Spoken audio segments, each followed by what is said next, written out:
Okay, folks, so we're gonna call it to order. We got the technical difficulties fixed. By no means did I have anything to do with fixing it, but Tracy took care of it, so thank you, Tracy. Do we have any additions or deletions to the agenda? And I have one. Anybody on the board? No? All set? Anybody over there? Who we got? Alan and Bridget, and I think that's Tracy, so we only got two. Francesca. Oh, Frank, no, but I meant, Oh, there's okay. only two people that, I wasn't sure who was above Bridget and Alan, but that's Tracy, I believe. It Right. is. Yeah. Bridget or Alan are here, so we'll get to them in 1 second. John Abel's supposed to be here around 6:15 to talk about the bus, and Greg is here. But I did ask Laura to come in because I don't think you guys adjourned yet. And so there's still more Kool-Aid to be drunk. But it's getting close, and there's things are all over the place. And I just thought it'd be really good to get some input from Laura on what it looks like.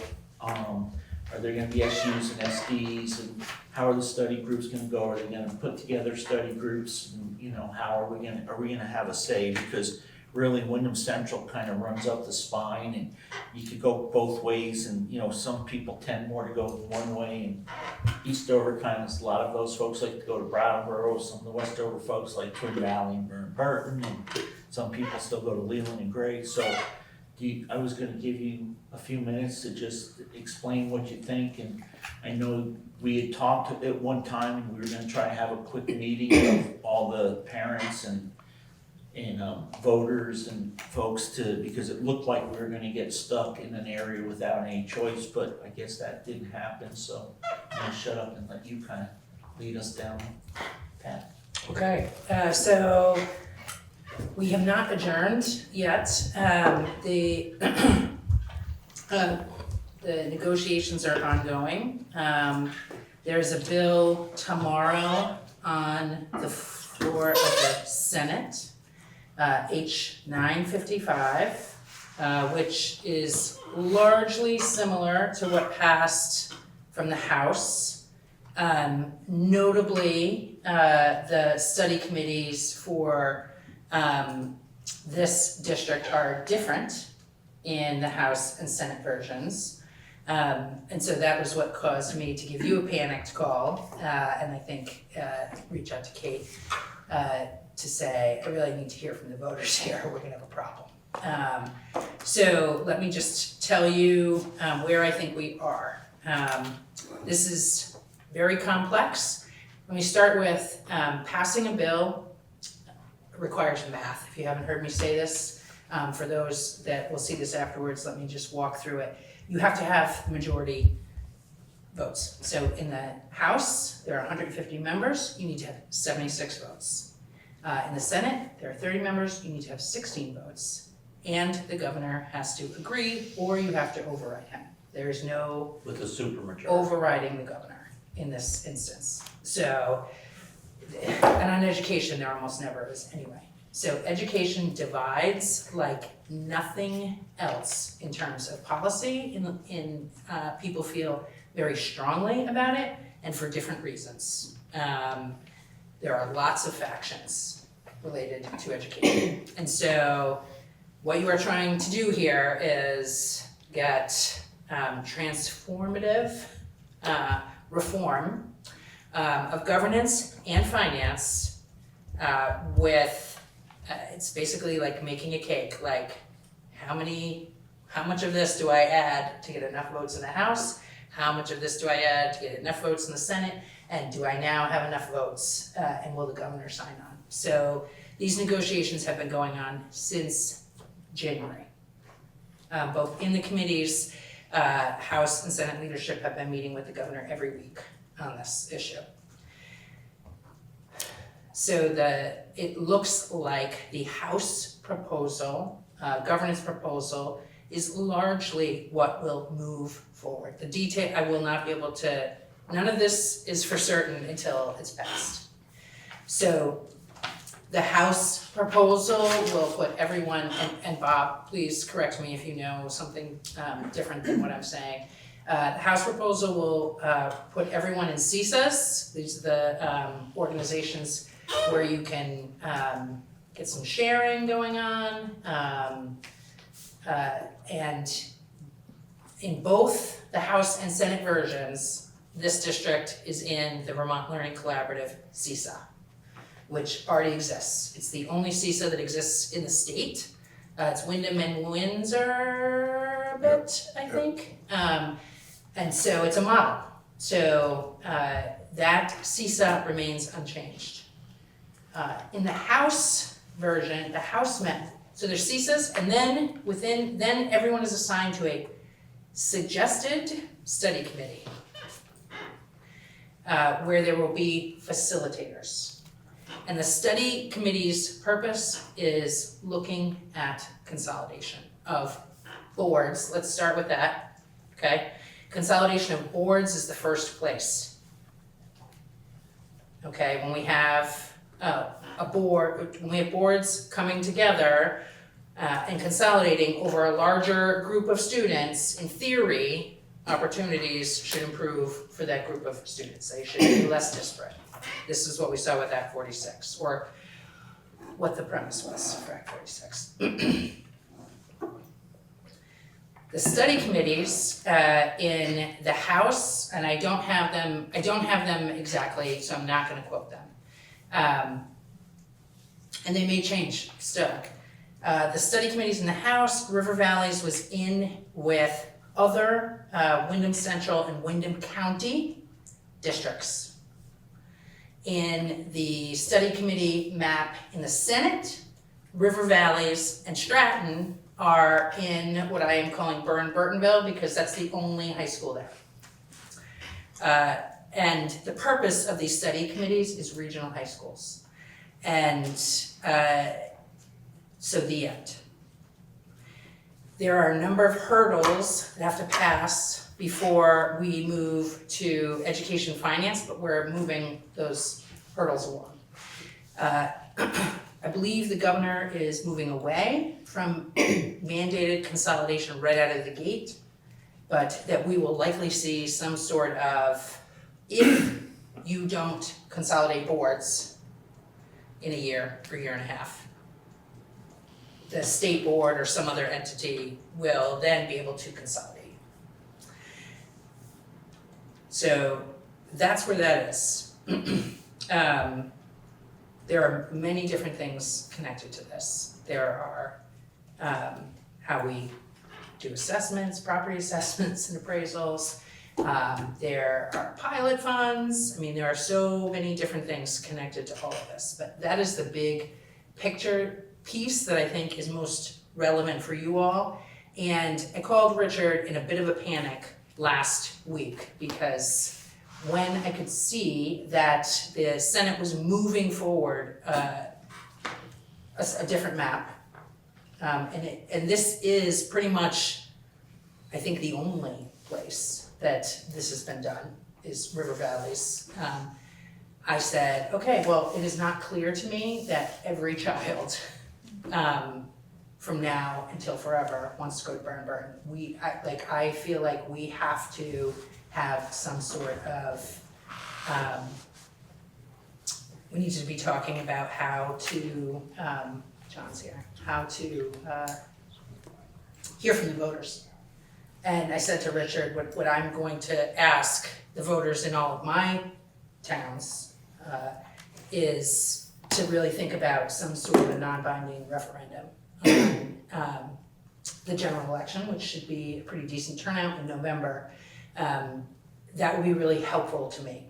As I always do, I'm going to tell voters after the final language is done what I think is the right thing to do.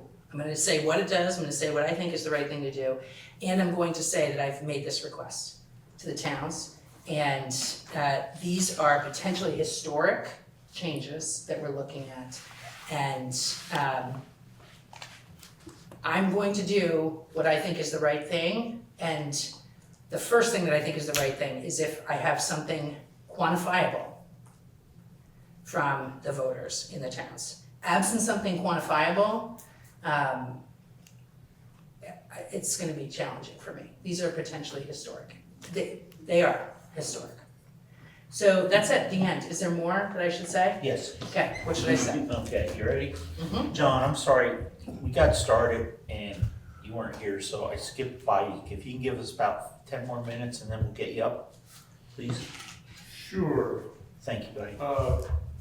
Give me a call when the time is right, would you, Rich? I'll be right outside. Okay, Thank you. you're welcome.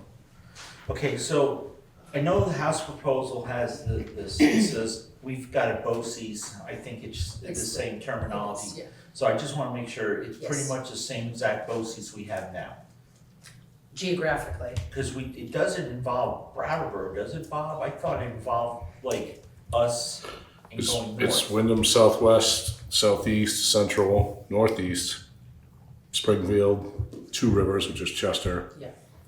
Windsor, two in Windsor, and then Mountain Views, which is Woodstock, Okay. and maybe one other. So But pretty much- there's 10 SUs. It's the whole Southeast region. It stays this side of the Green Mountain, basically. Yes, yeah. The House and Senate has, okay, suggested study committees looking at consolidating boards.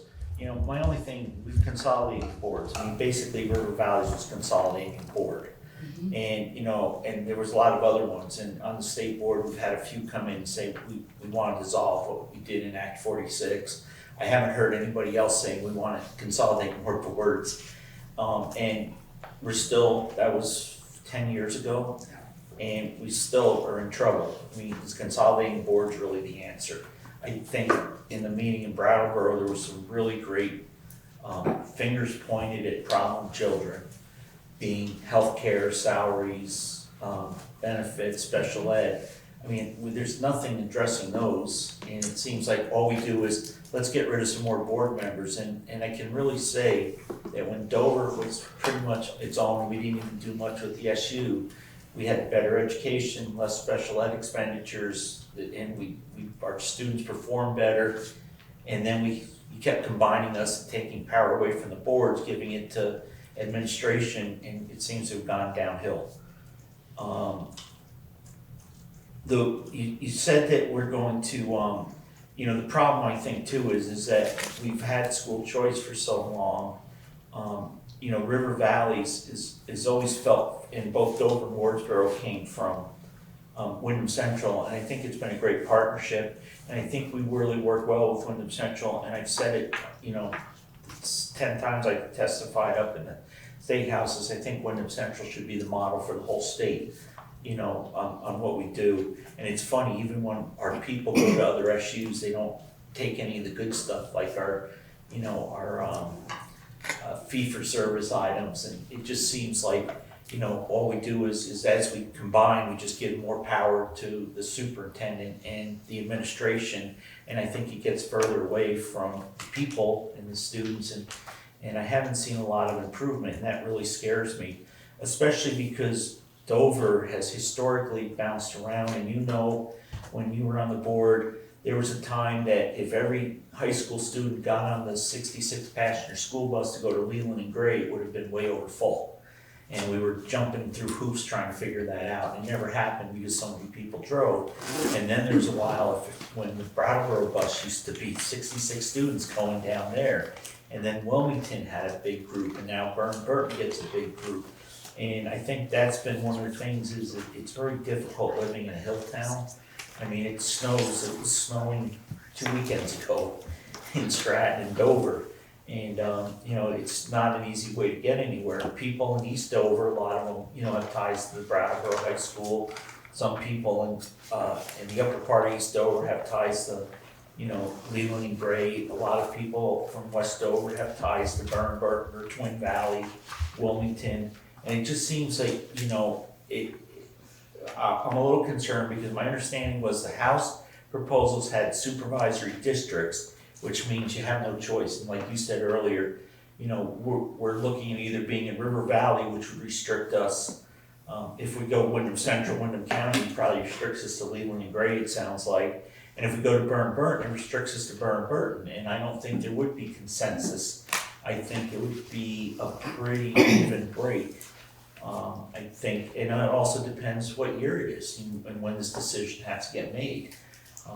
And then The Senate version had SUs, which kind of excited me because SUs would allow for choice. So my question is, and I think what's really important to us now is one, would we be able to do multiple study groups? And my thought had been to discuss tonight, to have us like we did during Act 46, is to jump ahead of time and start right tonight and have a few of us forming some different study groups, and one study group talking to the Burton area, one talking to Wyndham Central, maybe one talking to Southeast.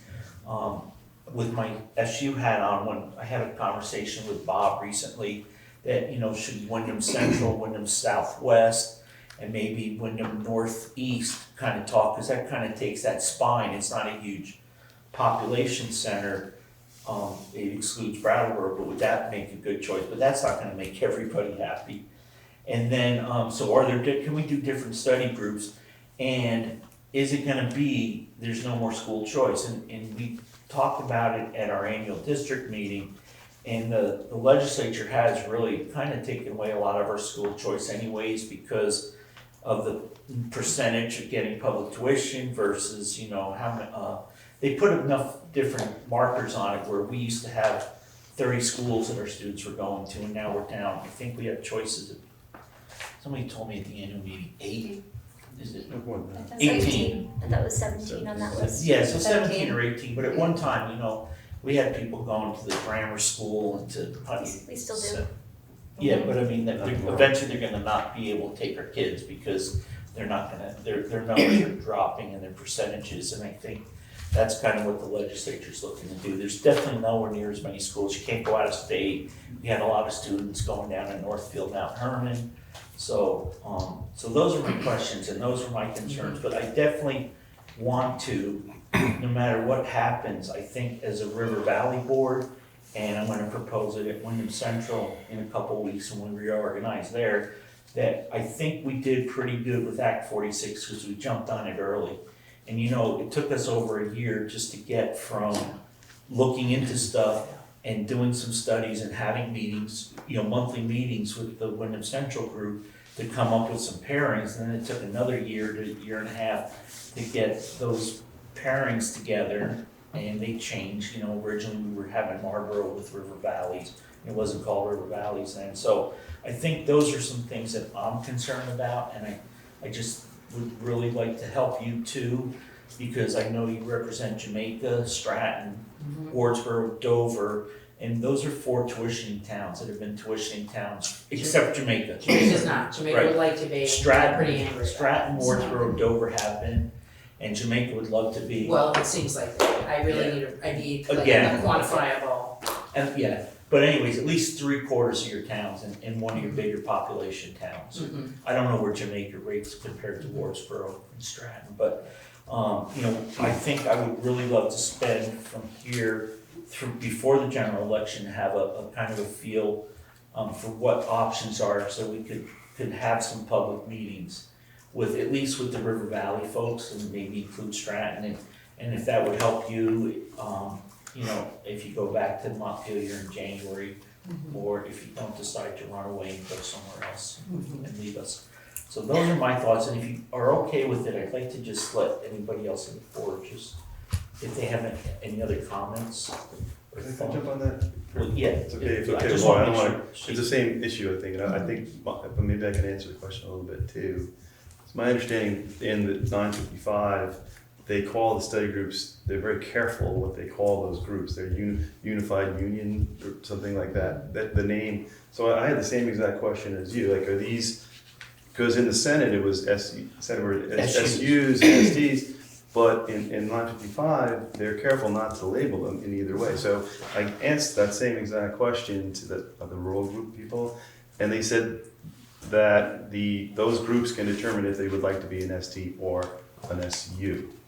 And I know you were looking for something quantifiable. This, as you know, already, this group voted that we really want to stay in SU for all the reasons Rich just mentioned, of keeping our board together, but also maintaining choice. Because if we go in one direction or the other, half of the people in this town are going to be unhappy, right? So my only concern with that, though, is we'll be one little voice in this larger group, whether it's in you know, up in Manchester, down Brattleboro, and we may not be able to convince them to maintain an SU. And if we don't do that, we either will be forced, like you're saying with the governor, if he gets that language in there 2 years down to go somewhere, and that won't be great. You know, or we'll join one because we'll be outvoted, or we'll remain independent if that language doesn't get in there. If we remain independent, then that's my questions for you. Is like, what happens then? Are we still bound by the financial? What's the formula? The funding formula? Or are we, you know, are we gonna have less money to spend? Are we gonna be on an island?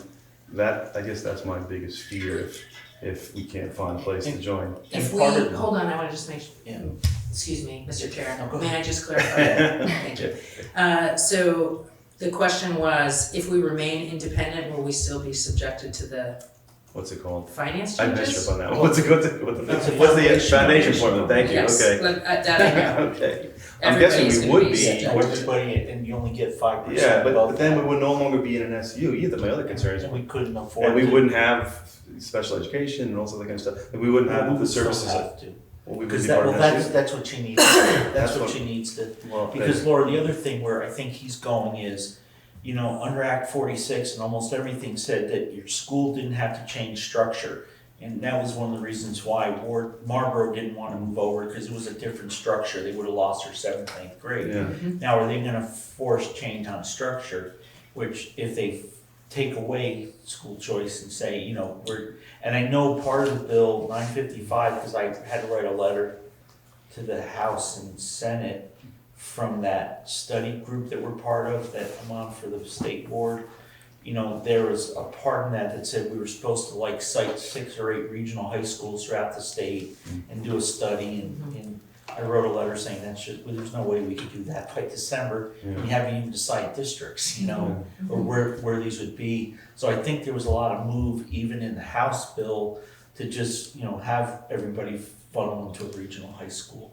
So, Yeah, like so I think that's our, you know, I might speak for everyone, but we did vote as a group that the SU is really important for those reasons. And if we're not, and we're our really, structure. the structure, Have and the school structure. choice. Right. Well, And that's the same thing. You're saying the same thing. So it's And like, Not Yeah. everybody has it, but we Right. understand that, but, you know, not everybody lives in the hill towns either. but you know, yeah, it depends. But I think that's one of the reasons we would certainly join more than one group. We'll join with anybody who Of agrees with- like-minded. Yeah, like we'll join with anyone who's like-minded. I mean, the courts are a factor here, so, and the courts are a big factor in what has happened so Oh. far in terms of the number of schools that are available still. So I hear you, I don't know what's gonna happen. And, you know, I'll come back and talk to you about it, and, After it happens. well, So so, didn't we fix the stuff with the courts by removing the schools that weren't, by limiting the number of schools? Didn't that affect the way that the Supreme Court case would affect us? yes. That's what you're referring And also, the amount of dollars that are going out of state, is another, you know, there's the executive branch also has, you know, a say in all of this. There are 3 branches of government coming into play here. So both of those have helped to narrow the amount of choices, the eligible schools. But out of state, I mean, in the next 3 years, that'll be over because they were legacy. So you can't send money out of state anymore anyways. I mean, that's gonna dwindle down. But, I'm sorry, Let's stay with that. yeah, could we just let everybody Yeah. have a So, shot? if you put something on the ballot in November for all these different towns to vote on, let's say Dover says one thing, Wardsboro says another, Stratton says something different, Jamaica says something different. How will what will you do? Will you take the total number of votes? Will you give each town a weight? Like, what formula would you use? Like, how would you solve that conundrum? I mean, if there are clear majorities of what towns want to do, like, which is why I really would like to see, you know, this is still an evolving idea, but this makes the most sense to me, because you'll have the most number of voters, I will work to make that happen. So if in fact, you know, I'm sure that Stratton is gonna wanna go to Beatonville, and, you know, maybe Wardsboro, I don't know. maybe Dover. It would surprise me, but if that was what Dover wanted, then that is what I will, fight for. I think what is going to end up, and, similarly, if Jamaica wants to do a referendum, I will advocate for Jamaica. So, because we are in a historic time. Sorry. I know I keep talking. You all Do you have more questions? So you won't just use us as one big district, you'll No. give us a little bit, Yes. because we are geographically diverse. Yes. And we all have, okay, thank you. Yes. I don't have anything. I'm very new to the board. So I'm learning a lot and listening at this point. If you end up with questions, you can reach out. I appreciate it. So are we in fact just losing choice? You have not lost choice yet. Okay. I mean, If she was a betting man, she would bet yes. yeah, I would, because the state has an obligation through Brigham. The state, not you, the state has an obligation to ensure substantially equal education opportunities for all students. Some students having choice is not substantially equal.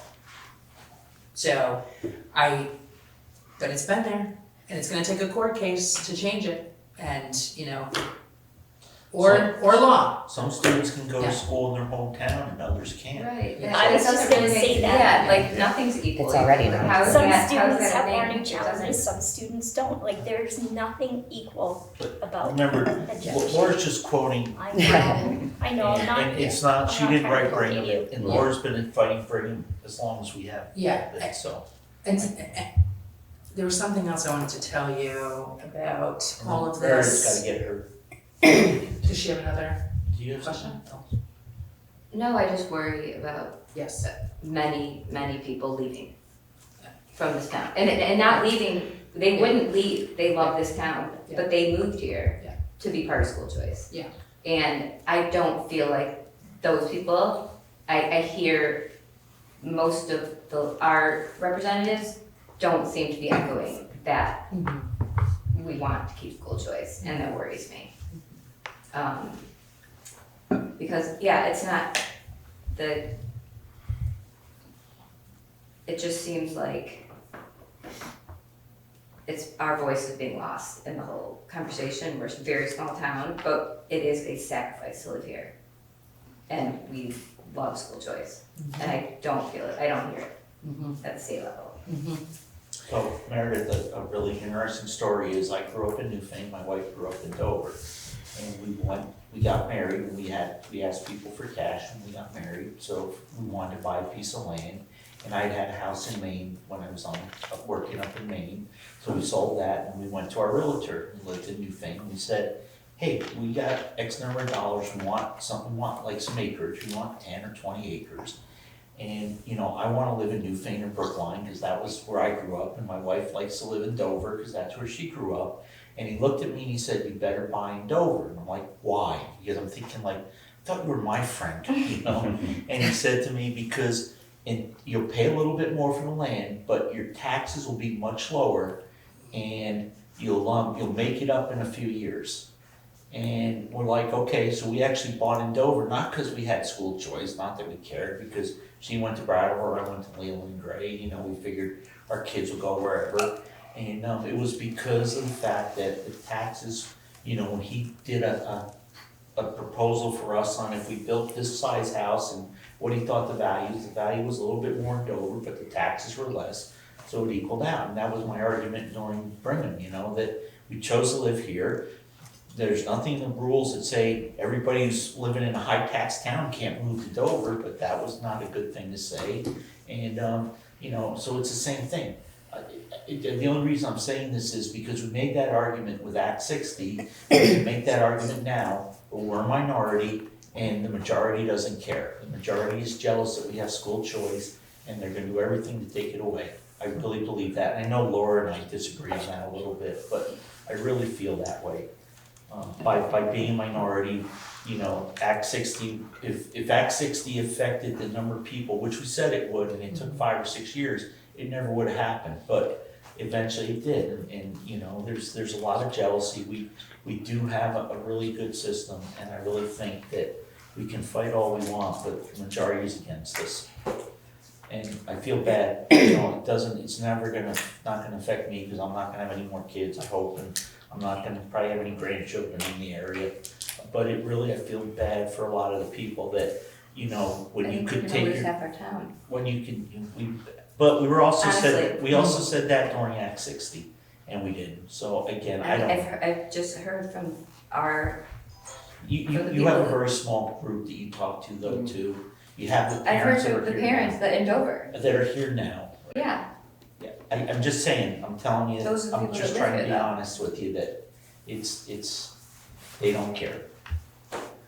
Who doesn't care? I don't think the legislature I kind cares. of agree, because I've talked to other legislators and I told them this, and they said, someone else will move in.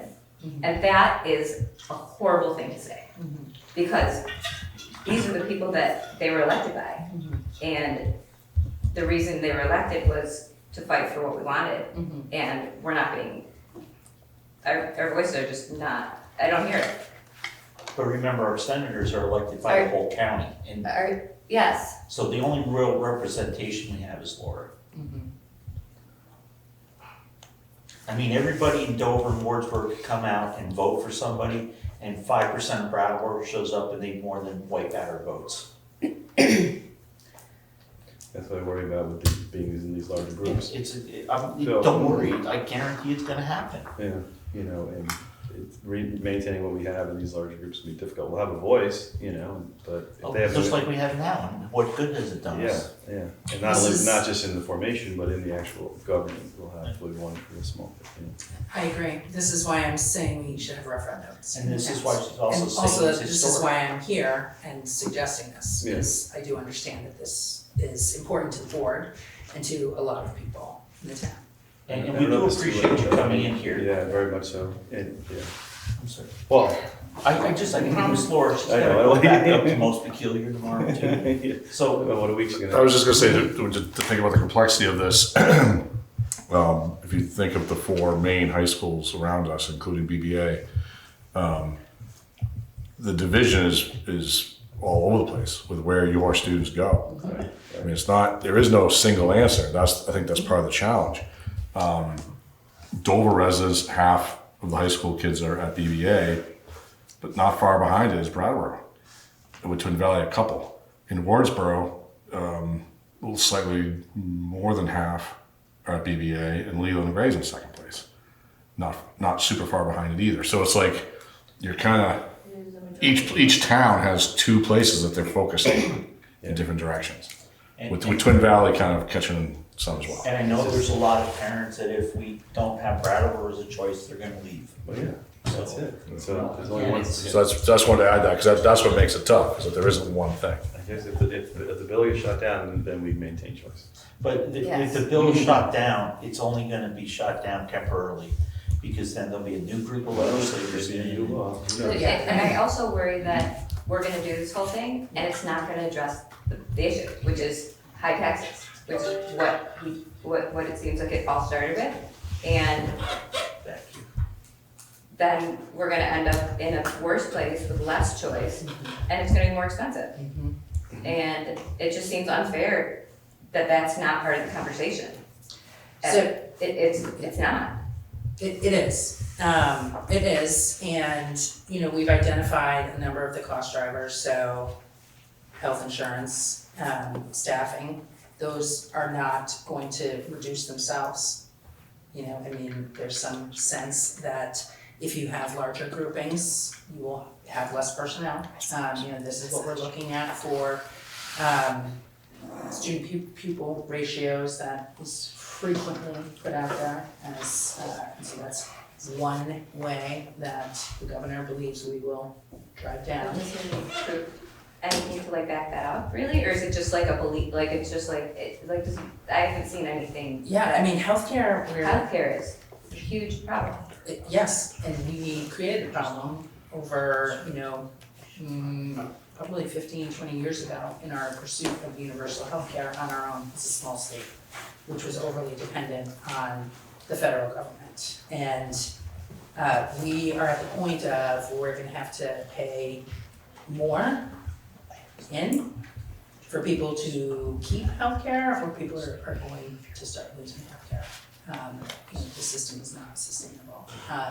Our state and school employees have a different kind of healthcare also. So, I think there are no easy questions here. No easy answers. No easy answers here. There are a lot of easy questions. Two things I want to say before I leave. One is I will fight for grandfathering for every child and their siblings that is in this district, wherever they're going. And it would be extremely unfair for anything other than that to happen, period, the end.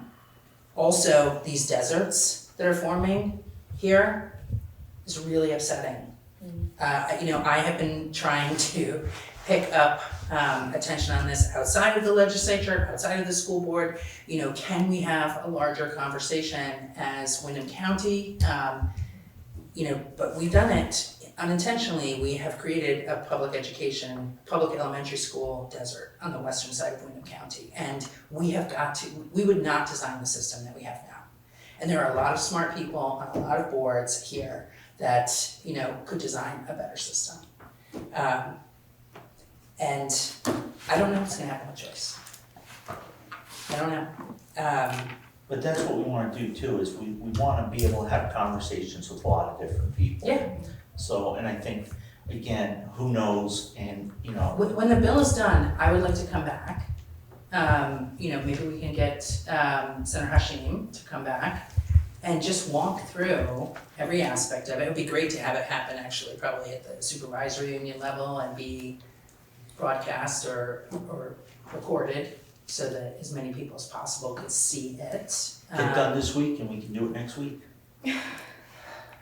Yeah, I don't know how large the bill is at this point, but the negotiations, there's a lot of negotiations that are happening, that have happened in public, and there are a lot of negotiations that are happening behind the scenes. And so,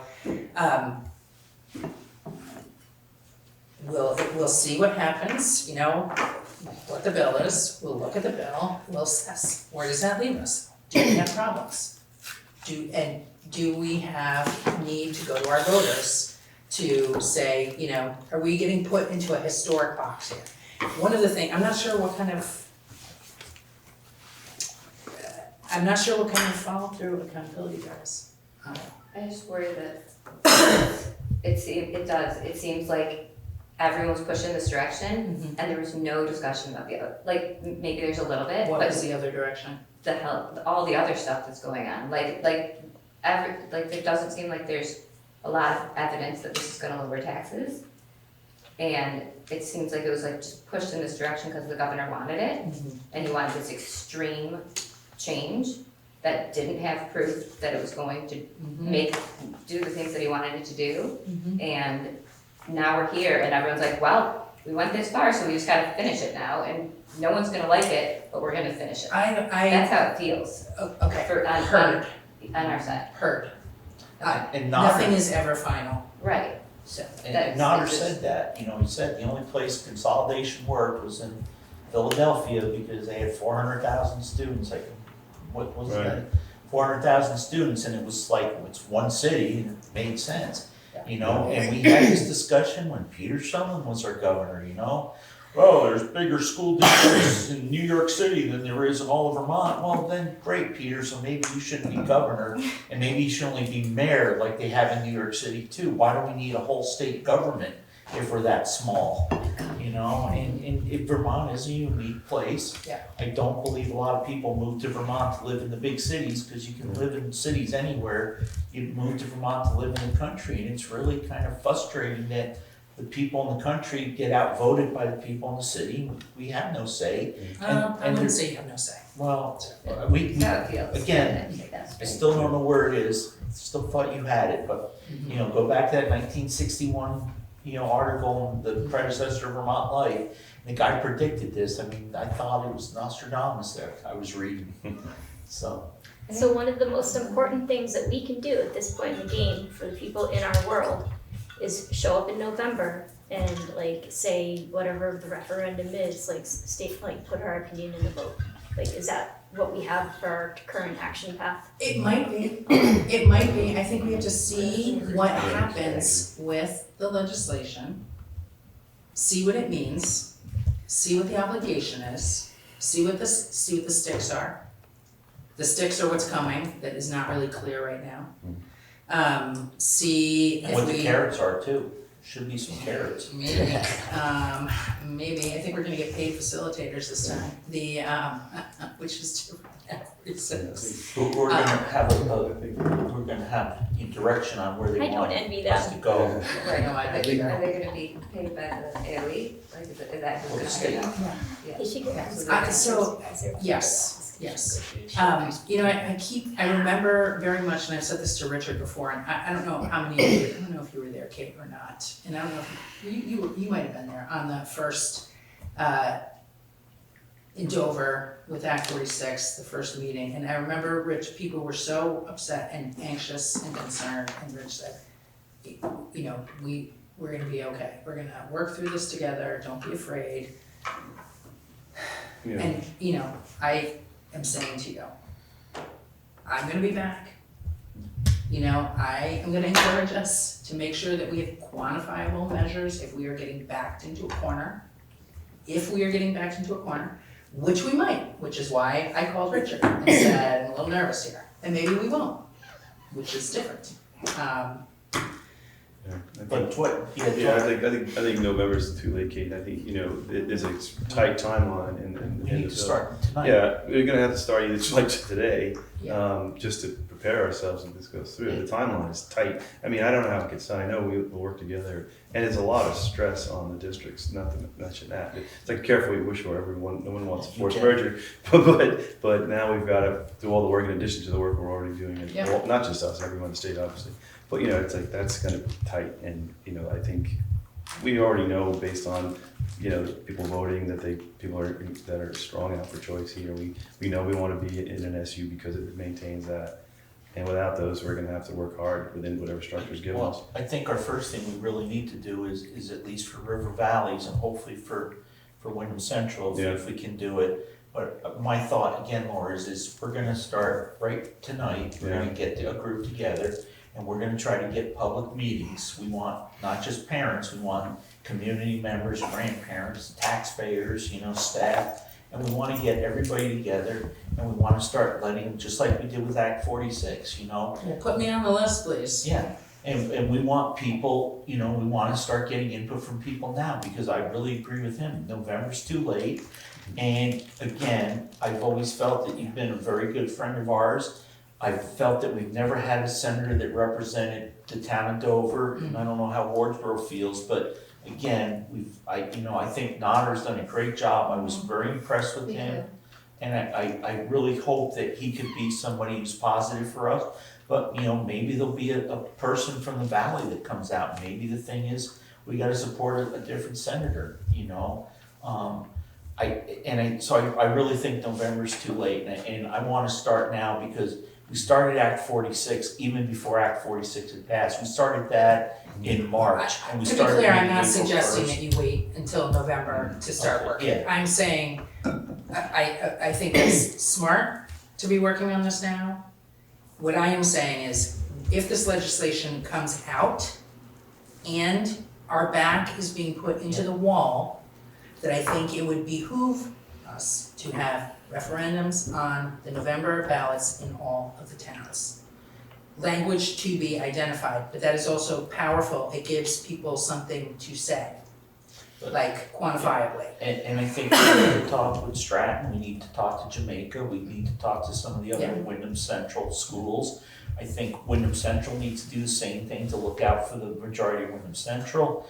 And I think we also should, as River Valleys, talk to Wyndham Southwest, because there's a lot of small schools there, and there's some huge deserts created, like you said, Reedsboro closed, Marlboro closed, Jamaica doesn't have a building anymore. Whitehall.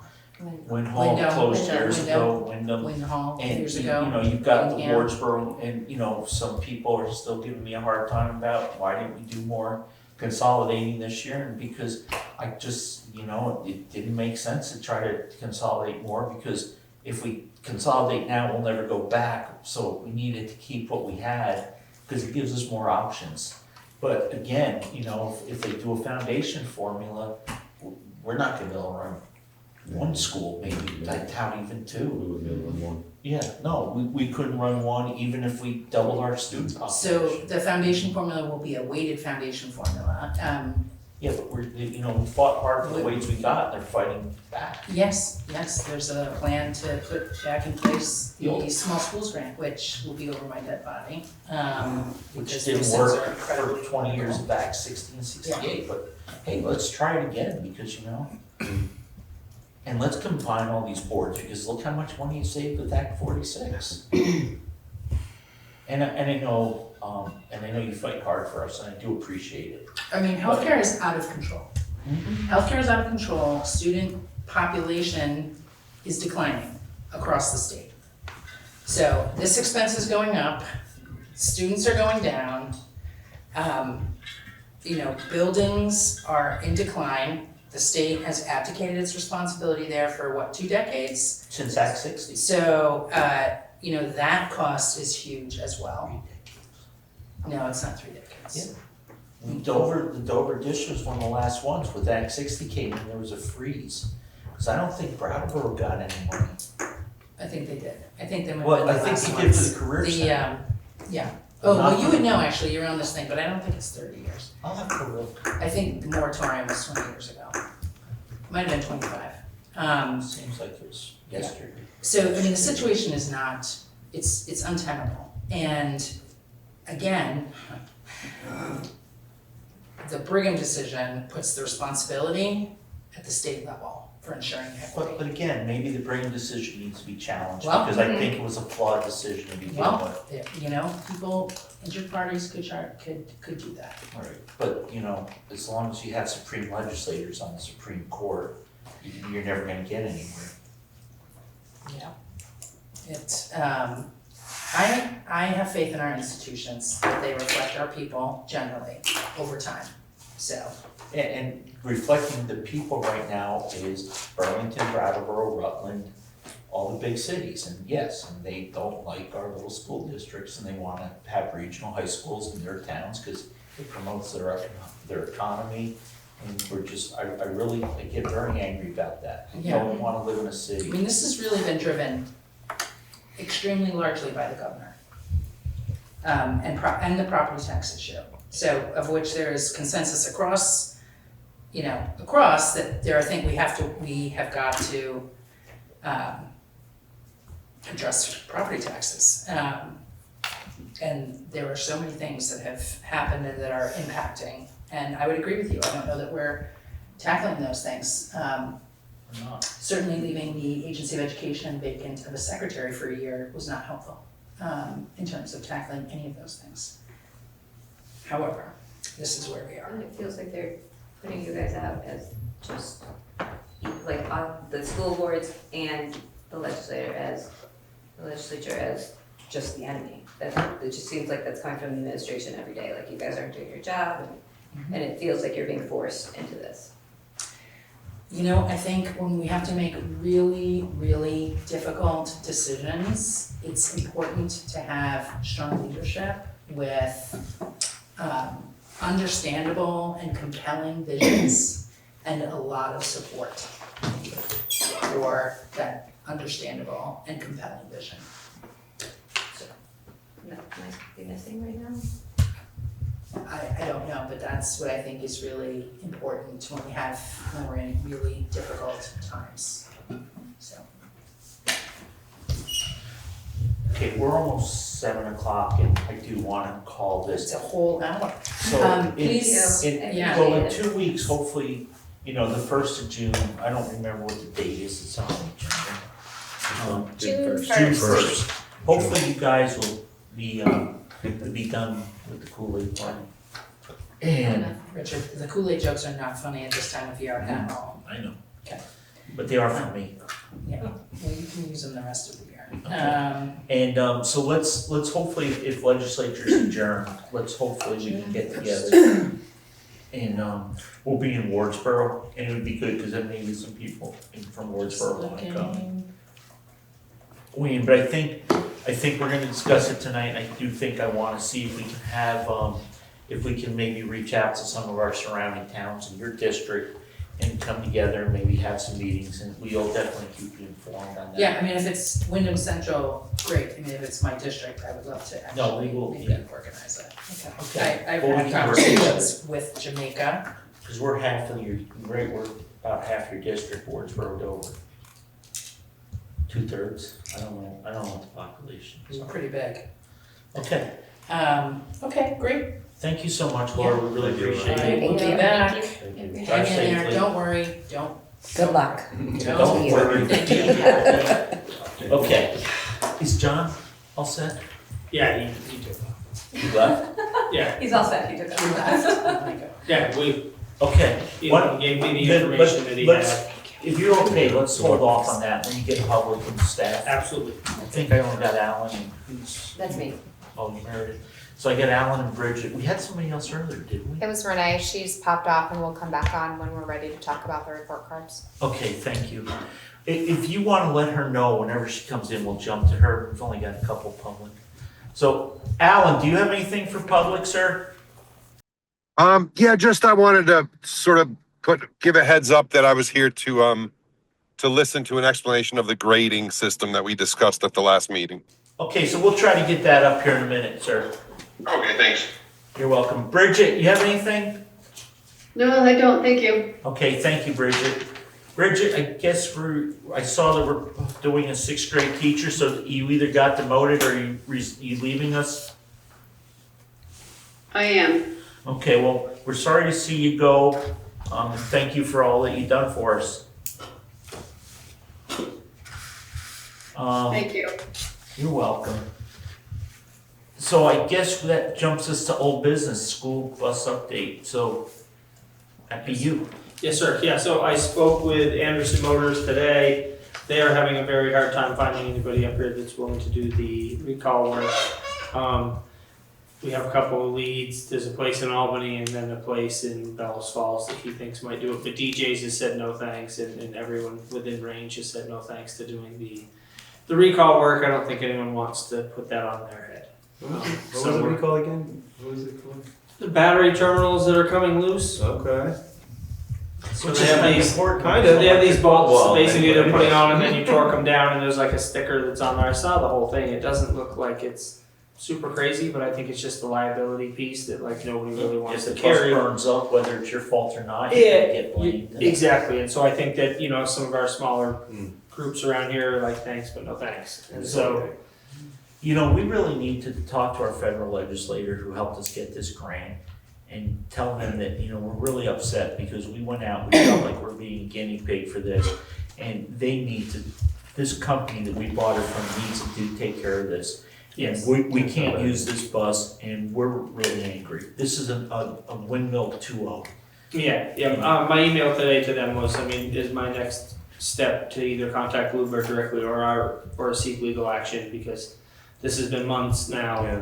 I've got multiple emails following up and saying, so what's the story with this? What's going on? What's going on? What's going on? You know, he called me the first day I sent it. He said, oh, it'll be a couple weeks. I'll get the parts in, then we'll get someone scheduled to deal with it. And, you know, as I said to him today, so when we were at the bid table and we chose your bid, your guy was telling us that there's a mobile wrench, you know, that if they needed it could come. And he said, well, there are guys around there that we use on Bluebirds in general, but they don't want to work on these. And I'm like, Yeah. we thought that too, but you assured us that there were people around. So, so there feels like there's been a little bit of a bait and switch with them, which has been, you know, a letdown to say the least. So I just met with John outside to talk through. So is everybody okay with that? No, so you're saying that when we agreed to buy the bus, the people we bought it from said, no problem, we'll be able to service you? Correct. And now they're saying no? Correct. Well, they're telling us that they could service us, but to get the bus down there, you have to put it on a flatbed, and they're telling us we'd have to pay for the flatbed down there because it's farther range away than our bus will reach. Is there anything and there's nothing in the from the grant or the contract. Is there a charging station midway that we could like? Right, but you're Field talking a few hours. That would take- You know what I mean? It That- sounds like a really good STEAM experiment. Great, like, I don't know that Wouldn't Dave it would be agree with you on that. Kate wants to drive it. Not time for that. But yeah, so either way, he called me twice today and said that, you know, we think we have The some thing needs. is, they need to fix it. We're not gonna listen to that. We're not paying for it. Yes. They need to take care of this. If they're not gonna take care of it, we're gonna ram the bus into their building and let it burn up. And this is ridiculous. Yeah. And we're gonna ask for a full refund, and we're gonna go to the state of Vermont and under the lemon law, get this taken care of. Because if they can't deal with it, it's a lemon. Yeah. And let's, completely agree. and if we have to hire a legal person, and I bet you if you go online, there's enough groups out there that are mad at their electric buses that we can join a group and go after them. This has not been a good experience. They gave us the wrong bus, the wrong chains, the wrong everything. Yeah. We're not happy, and I mean, I guess they figured out they're never gonna sell us a bus again anyways, but we gotta move this forward. We're not gonna waste any more of your time, Heidi, anybody else's time. Yeah, reach out to the EPA too, because this law was designed, the buses, we were sold that they were designed for rural areas. They would have the biggest impact, and they gave, what would you call it? We would put at the top of the list. Services. Yeah, not Stuff sure, that- but that was designed. They gave it to us first. The rural areas who apply, priority, they do it to the top, right? And so now we're in this rural area, and this is where it was designed for. You're telling us we can't get it. That's crazy. So I would call the EPA as well. I'll reach out to them if you want. I'll do that. Thank you, yeah. Yeah, I'll do that. I'll do Okay, that. but they CC You them, yeah, Yeah, I'll you CC can on there you. with you. You deal with We'll Anderson, figure and it I'll out. call but the EPA. also CC. So I also met with our local Yeah. Eastover fire chief, who had some concerns about the fact that the charger is on the building. He's not telling us where it has to go. He's asking for 50 feet. He would like a 50-foot gap between wherever the bus is and the building to give them, what did he say? To make it a defensible position, to protect the school. He said, our goal is gonna be to get up here and just get water between the bus and the school. And he's worried about the time and the response. We have a couple of different ideas. The idea is maybe go on the corner there where you have that light pole, like see if we can't figure out that and maybe do something near there. And he said, because that's good, because he said, you look up here, there's very commonly a west wind, which is gonna blow the flames right at the side of the building right there. So he's like, if you get out here, that helps you a lot. The other thing we talked about was maybe even a heat detector on the building, right? So you'd have, just to help with early detection. And the other thing I'm gonna talk to IT about, we do have a new camera there, and I believe it has the ability to do, I know it has like face detection, we can set that up. So it's like, could you set it up to like recognize something like that, right? At night. I gotta believe that a camera can, if it can recognize someone's face, it can tell you if something's on fire or not. So, and just to see if there isn't something like that where we could still go just across the way, but at least, protect ourselves and give our people. Wait, The where are they saying move it to? Instead of the corner, where you're So saying. instead of across. going just straight across, we were just gonna try and cut the car Right. and go straight across, but we're kind of looking at coming to the corner of the building here and kind of going off where there's a light pole right there. So it would be, right there. It still wouldn't be, We can park on the other side or wherever you put it in, so it's even for, don't park Yeah, on exactly. the inboard side, park on the outboard side. yeah, so to try to get, better distance from the building, and protection. So it's Remember, kind the of, state doesn't want the board making decisions like this. This is why we had to hire a facilities person, so. Come back and give us what you're doing. yeah, Did well, I'm gonna meet with the electrician and we'll get a plan to see, and then we'll try to figure out, what's gonna make the most sense cost effectively, right? Based on wire size and what we have to do. I just don't wanna get to a place where we have to pull all new wire from the building and redo work we've done. Wait, though. Wait till what? No, that's what I was gonna say, is don't do any work. Get it figured No, out. I'll work with our electrician just on the quote, You may because, be giving the bus back. yeah, exactly. The Electric Avenue The lemon. free bus. Hey, I like that, the electric Painted and yellow, lemon. bright yellow, orange. ELM, right? No, It's ELM. nothing wrong with the bus. It's yellow. It's It was yellow back in the Yeah. day. Electric light orchestra. Yeah, no, let's just have him, he'll work on it. And then It'll were be you summer. also asking for a quote just to see how much it was gonna be to put it Well, near the he other did bus? get us You quote. did get that quote. Yeah, no, the No. issue with trying to get it to the other buses is then if you have a fire down there, you lose all your buses. Right, but that's okay, because you're older, so we can have 3 buses on the Electric Avenue. They are insured. So is the building. And that is the old building. I'm sorry, you started. Who builds a flat roof in Vermont? Especially where we get several feet of snow every year. What? I don't know, we keep going off these tangents. So anyways, no, thank you for that. But the other problem too is when you go out, the further you go out, then not only you have to up the wire going out, you have to up the wire in the building. Yeah, exactly, right. Because you have to get up the wire that gets to the outside and then goes out. Right, yeah, so we might have to redo what we've All done the to that wire first. inside. Yeah, exactly, so it's just. I'll have more. It's another Thank note. you. It's ASAP windmill to have I'm hoping to have a plan here. If we put a By the windmill time out I get the there. bus back to us. Rich, Do you know whose name is on this? I mean, I don't know if you know whose name is on this, but I know whose name is on this. Who fought for this really hard, said it was gonna be great. It is And great. then It my, is great.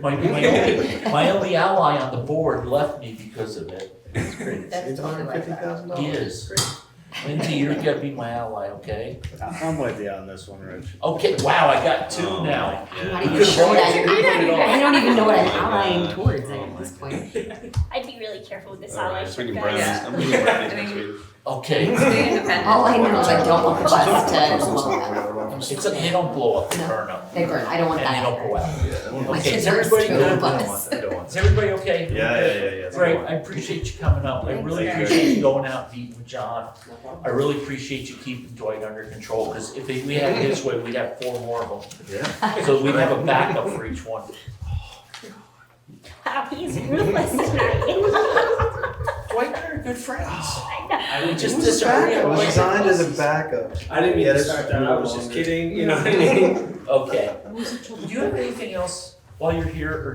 I'm wonderful, I met with the 2 administrators and we made kind of a summer plan, so. Oh, for building stuff? Yeah, for the building, so Well, tell we're us. feeling really good about that, we're excited. Did I Just hear it? I think. We're really hoping to use the 2 gentlemen here, and so the way we do it now, there's 2 days a week at Wardsboro, and so, you take that over 8 weeks, there's 16 days, so what I'm actually gonna do is, while we have camp here, is take both the guys and have them over there, stripping, finishing, and just really trying to turn that building over, so that way that building will get turned over earlier in the year, which gives Francesca a little more time to get her people in and get them setting rooms back up. And then, because, when they're running camp here, there's not a ton they can do, there's kids running around, so it just makes sense to jump those guys over there for a little bit. So, and then I worked with them both on making a punch list and a schedule and kind of some projects, so I'm excited about that, hopefully that really plays out. I'm gonna try to be over there the week they're there as well, just to try to help, just work with them to keep things moving along. So you know what you can do too?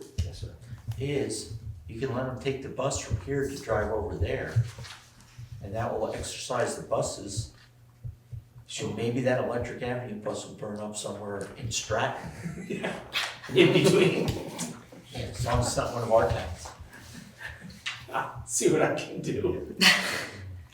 Not yet. We're not telling you to do anything intentional, we're just saying. I know. We're just saying. Play the averages. No, I'd really like to have, one of the things is, it doesn't do a diesel engine, it probably doesn't do the Electric Avenue bus any good to sit all summer, and they don't get used a lot. So if they're going over to Wardsboro together, let them take the bus over.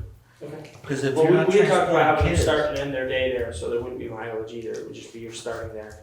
I mean, if you But can get, they both live closer to here than they do to Wardsboro, so as a little bonus to them, we'll cover the mileage. okay, that's a Because great idea, I'm on it.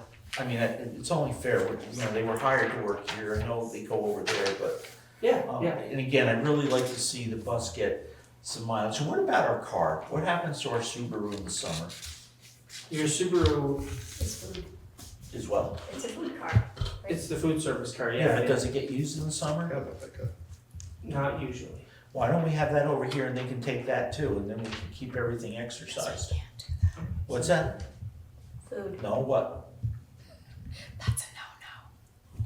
Why? because it was part of the agreement Yeah. that we got. for Well, and Oh, technically, right, you're right, not right. supposed to drive it for things that aren't, it food. was paid for with a grant specifically for food service and to move. Right, so you could be Around. moving food around. Oh, yeah. I Like, think bring there was a a gallon box of of milk chicken over nuggets there, that you bring a had. gallon of Budget, yeah. It doesn't Bring matter. a We're gonna take over the food in the car, is what you're saying. Again, nothing, anything that sits all summer. Yeah, don't is you wanna like just- candy. Yeah, You just yeah. wanna I drive- mean, when West River had a Just make sure van, when they had a food service van at one point, it would sit for so long that we actually replaced the brakes on it. Yeah, more than once. usually the because brakes they start just, like, rusting rusted and right then to they it. grind, and it doesn't, it's not like we're putting thousands of miles on it over Yeah, the no. summer. And West River, when they took it over, they've been taking care of the maintenance, the Oh, tires well being then, I turned don't over. wanna have anything to do with it then. I'm sorry, I thought we were still responsible for maintenance. I see every now and then, I see in the River Valley pay orders, I thought I would see the Subaru, or maybe that's just in West River pay orders. I mean, Wyndham Central, probably. Yeah, Okay. you're probably Because we seeing the have 4 Subarus from the vehicles from Special Ed. okay, There's 4 of those. cool. Is everybody good? Greg, thank you so much. Thank you. Greg. Is that other person back? Just let me, as soon as they come back, we'll get them right on, okay? Okay, so, Tracy and Bob, are you gonna talk about Spanish position at Dover? Well, yeah, the short version of that is that on the floor, you guys had a motion to amend your budget to put money back in for the purposes of doing that, but because you're only approving a bottom line budget, we are awaiting your direction to actually do that. I guess that's the best way to say So that. again, as we said at the annual meeting, right, schools are different than the town. Schools only have bottom line responsibilities, so you can make a motion to amend the bottom line, but the board gets to decide what it wants to do. So even though we added 18,000, because it would add a 0.1 to the Spanish teacher, we actually should approve that as a board. Because we could take that money and buy a new Electric Avenue bus ticket, and we could spend it on something else. You're not getting a bus for that amount of money. Yeah, I can. I can get Another a little lemon. bit. That'll be just another lemon. Yeah, another lemon, thank you. So anyways, so we should do that if that's what we wanna do. We don't have to do it, but again, then when you don't do something that the voters really want you to do, you may get challenged at the polls in April. So, yeah. I didn't know that. A So we get win-win my way out. situation, that's your way out. So anyways, Where was that suggestion so 2 months ago? anyways, you didn't run this year. I did. No, you and I I ran didn't next run. year. We did? I think we run together, Oh, okay. right? Cause you ran last year, right?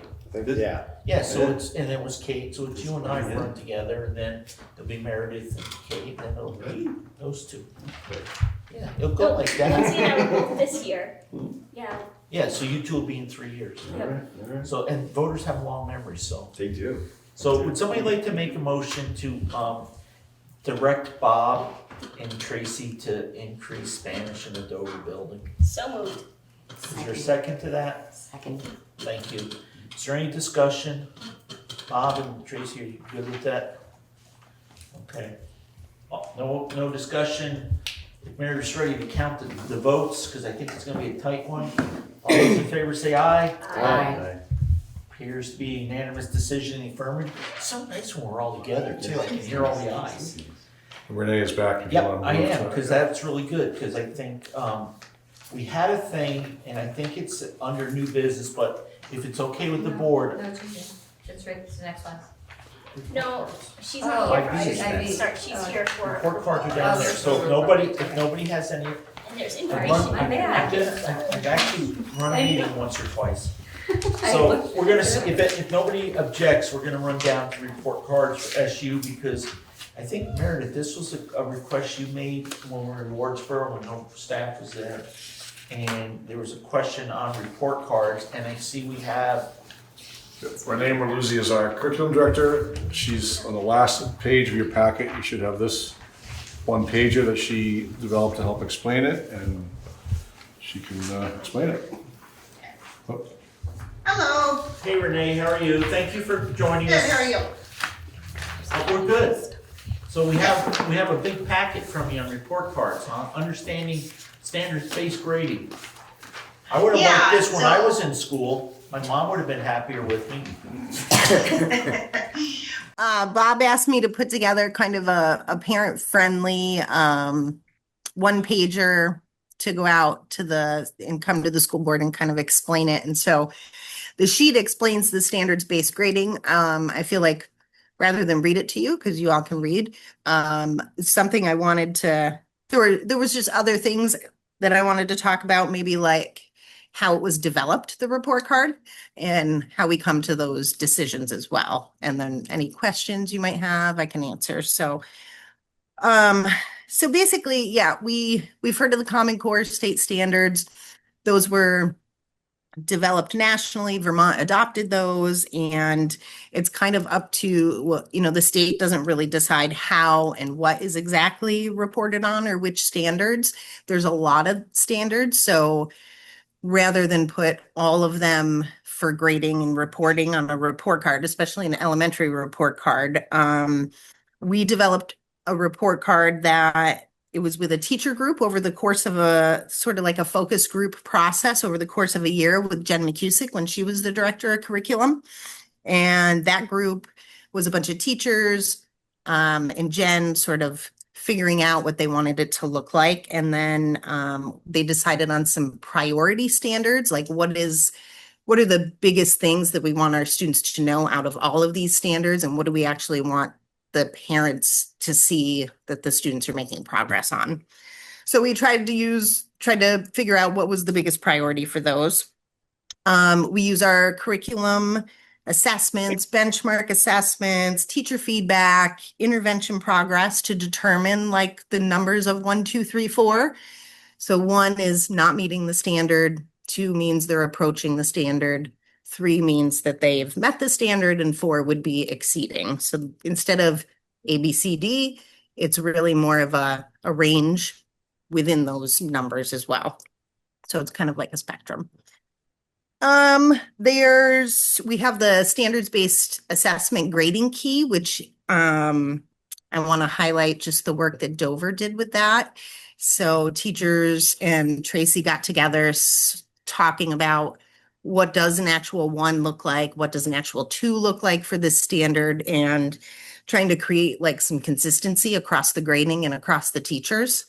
And so through the rest of the SU, what we're trying to work on is grade level meetings, analyzing student work so that we can get more consistency, not just within Dover, but within all of the schools within our district.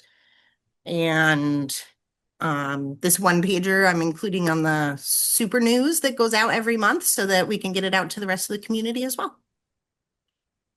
So one of the things that was brought up at the meeting when this was discussed is that I think there was some confusion because I think there was a comment made that the teachers will explain at the conferences, the parent-teacher conferences, but we now do student-led conferences, and so it wasn't getting explained, and I'm not sure. So could you talk to that too, please, and how parents were told in the past, and I know you're trying to correct it now, but I think that seemed to be one of the big concerns. I guess, can you repeat that? I guess I'm kind of confused by the question. Okay, so we had this discussion a couple meetings ago, maybe last meeting or the meeting before, and I believe, pardon? It was last meeting, and I believe one of the comments from, I don't remember if it was a board member or a parent, was that there was confusion on what the scores meant on the report cards, what the 1, 2, 3, 4 meant, and it was suggested that, well, the teacher explains that at the parent-teacher conference, and the person's comment back was, well, there's student-led conferences now, not the teacher leading it. In the Dover building. In the Dover building, and it was from a Dover parent. After the report cards. Yes. So that was so there was confusion because it really wasn't being explained, and I know you're trying to set that up now, but I don't know if it's the same in the Wardsboro building or just a concern in the Dover building. And could you address that for us, please? Rich, actually, before she does, let me just say one thing. The standards-based reporting for report cards is not new. So that's also, the format has changed a little bit in recent years, but Wyndham Central has been doing this for 20 years with the elementary school, standards-based reporting. So it's been revitalized since Power School went away and Alma came in. and as Jen shifted to Renee, and so there's been modifications to it, but the concept isn't actually new. So it's been going on for quite some time. That doesn't answer your question about the But also conferences, Dover, Dover's never really followed Wyndham Central. Wyndham Central's tried to follow us. well, I don't know what Dover was doing prior to this most recent Yeah, change, and but so I don't know, but Right, again, I and just I wanna set haven't that had a stage. building for 30 years, so Yeah. I'm not sure what the, but it seemed like there was some confusion amongst parents. Yep. And some of the parents have been here for a while. Maybe it's only a couple parents, sometimes it's only a squeaky wheel we hear from. So, maybe you should give us a little history, Bob. well, that was it. That was it. Well, no, but I mean, how long, has Dover been following that for I about don't- 20 years? The 6 years that I've been here, they have. And had it been explained in the past to the parents? Yes. And there is a key on the report card as well. Teachers are really great about putting in the comments, that sometimes to just remind parents that, because I think they see a 2 and they think that, the sky is going to fall, and it's definitely not. And that just means that they're approaching the standard, or the standard is really it's really comprehensive, and everything can't be met in the first few months of the year. So there's that. And yes, we do student-led conferences, but we have a pretty high rate of parent teacher conferences in October, where we have over 95% of parents who come. So it is explained then. And then since I've been here for 6 years, we've done student-led conferences because that's an IB requirement. in the spring only. In the spring only, Well, yes. Yeah, so just so I'm clear, because I not being involved, I'm not sure. So what you're saying is, in October, the parents get explained how the report cards are gonna work. If they have questions, yes. Report cards haven't come out, so it's No. not like a standard thing No. that No, every they year. come out in the middle, they come out in a semester, so Right. it's just after the winter break. So I will be very honest with you, if my child came home with a report card and had 1s and 2s on it, I would think the sky is falling too. Right, and that's after- why there's always a narrative that's attached to it that explains that. So, Can I also just chime in there too, Rich? So one really important thing to remember about standards-based grading report cards that a lot of people, it's hard for them to make the switch between A, B, C, D, is the standards are written for end of grade level expectations. So when your child starts, say, in second grade, the first semester report card, it's not, I'm not saying it's not possible for students to be getting 3s and 4s halfway through the year, but most students are showing growth and will reach that 3 or 4 by the end of the year. So I think that was what I was hearing more from parents, is that it seems hard to differentiate between the standard that the teacher is supposed to reach as opposed to like where your kid is in that standard, like how they're performing, rather than like how far the class has gotten in. That was kind of the confusion that I think, like it seemed like it was more an evaluation on like how far they'd come to the standard rather than how the child was doing individual child. in the classroom. Does that make sense? I'm not quite sure where you're going with that, because the report card is individual students, so I don't understand what you mean by teachers meeting the standard. I can rephrase that in another way if that might help. Please. Okay, so when you get a report card and it reports that a student is at a 2, how would a parent know if that's a consistent result for the entire class at that point in time, because that's where they've made it into the curriculum, or if that student is not meeting requirements because there's an underlying concern that maybe the parent should know about? Okay, I see. I wouldn't say that's really the purpose of the report card. I think that comes through with EST plans, conferences with teachers, evaluations that happen. I think it really just boils down to like the communication and the meetings with the teacher. I'm not sure. Report card is just like it's a measuring stick of where the kid is right down there in comparison to the end of the journey they will be at the end of that grade. Okay, Well, so it seems if there's only really 1s and 2s available at the beginning of the semester or for the first part of the year, it means that there's like really only 2 levels of achievement, would that mean? Well, no, I think what Ray No, said, there are students that get 3s and 4s in the beginning of the year too, and then we have to, on the other side of that, figure out how are we going to enrich those students so that they can also make growth because they're already on the upper end of that scale. but picture it this way: if you're on a journey from A to B and it's halfway through the year, on average, you're going to be halfway to B, right? And so halfway to B is approaching the standard. So you know what I mean? Like, so that's sort of where somebody who drives really fast on the journey might be further ahead. Someone who has car trouble leaving the driveway might be a little further back. Do you know what I'm saying? So it's like you're charting your progress in this journey, and where you land on that spectrum is just at that point in time tells the story of where you are at that point in time. So in relation to where you're going to end up, hopefully. If a child has all 4s, how many different topics do we evaluate? I think she said 3. No. Oh, how many different grades do you get? No, it says there's cross-selected, are carefully selected across ELA, math, and science. So that says to me there's 3 topics that are. Each of those has multiple stamps. Yes, Okay. there's. So if everybody, if 40. somebody's got all 4s in the first report card, we should be moving them up a grade. That could be possible. And we have in some schools we have, it's very rare, I think that happens, but there have been cases. Yeah, that is what they're proficient at the standards halfway through the year, then yes, that will be the logical conclusion that the kids are doing exceptionally well. But it's not the average. That's not how the rubrics are designed to measure it. I also think there's other factors to consider with that is the kid social emotionally ready to move up a grade. So For sure. Yeah.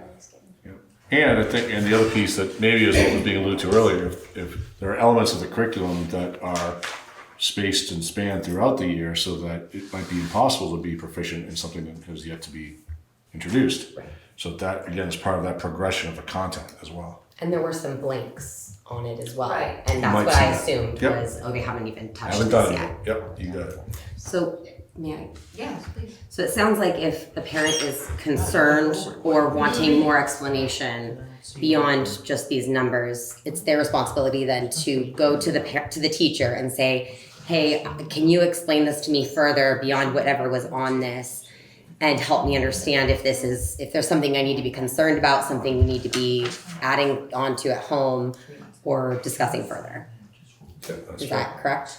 That we're yeah, I would say, I mean, unless someone's reached out already, I mean, depending on the situation, it could, but. Yeah, I'm just thinking like as far as the parents who were saying, I'm getting this, but I feel like there's so much more information that I expected to receive. The conversation then is, this is when you go to the teacher. Yeah. I think also maybe if we think about our benchmark assessments, that's really where you get your percentiles and where your kid falls nationally and then sort of district wide in those percentiles. So that can kind of help too, even though it's not standards based as the assessments, it's more skills, but. And those results, the Ames Web results that she's referencing would typically be, the fall ones would be available at the fall conference. Correct. And then the winter ones would be sent with report cards home? We typically send them with Act 139 letters. Gotcha, okay. Just because we're trying to do all things digitally. You're right. Because right. it's very cost Yeah. inhibitive to send out So that much those paper. are 3 times a year, you'd have assessments there that would give you more information as well, so. Yeah. Linda, you all set? Yes, thank you. Okay. Do you have anything? Not really. Okay. Kate, good? I'm good. What? I'm sorry. Okay. You're pretty set, but okay. I'm sorry, I was trying to look at the minutes, because I remember there was a couple specific questions, and I was trying to find them to make sure we did answer them. Yeah. What? Well, I was gonna say, I think you guys are the first public members to see this. Yeah. And we ran through a few parents at the office to say, hey, does this make sense to you? If you're a non-educator, how do you, so I just want to get feedback from that as well. If you feel this is not clear enough, we'd love to get that feedback so that we before it's going out. Yeah, here's what I need from you though, Bob. This is where I was gonna go if you wait your turn. Stress me And I does know not. she took over too for me, but, no, what I really wanna get is, can you also give us a blank report card? Because Dwight and I haven't had children in the school for a long time. Speak for yourself. Just kidding. Did you have the same kind of report card? No, Is- it was I- I maybe would- a page long. Right, I mean, I think, Yeah, Renee, is that something you could get to me, a blank report card? and I wanna just clarify one, Or a redacted one even, like, I don't even, no, it doesn't need to be anybody, because there must be a form, right? Well, it's because it's generated through Alma, but what I can do, I know Samson has some where we have things blacked out and then you can just see the report card piece of them, so. Something that we can look at to kind of understand where the concerns are, and we can look at that with that kind of, we can look at this with that in our minds. And, but I'd like to have us all have the same one, just so if we have a conversation next time. Because the other thing is, and I was asking Meredith where it was, because this was a concern she had brought up based on input from some parents. So this, Meredith says this looks good, but. No, I'll review it Right. and see, and I'll But- let you know but if you also- anything's confusing to me. You also said to me that sometimes it seems like maybe it's more like the teachers being, like, it's more of a report on how the group is doing, less individualized. So I just wanna make sure that we are being told. Oh, I can answer that. I think it's Thank to you. explain where why there's blanks. Like that, I mean, that's what comes in the narrative, because sometimes, like for example, like if there are 4 science units that you have to be taught, you can't teach all 4 of them before the winter break. Right, and so some of them have to be left blank. So some of them, like, and even some math standards are not going to be graded on yet because, like, for example, ratios and and that sort of thing isn't going to be taught before you've learned how to multiply fractions. So there are some things, so that will come in the narrative. Like, we haven't gotten this far, but there are a few standards in this particular priority standard that we have covered, so that's a 2. So there is that piece of it, but you can still get a 3, even though they may. Some of it hasn't been covered. Right. Because what has been covered, they're doing. Exactly. Okay, does that make sense?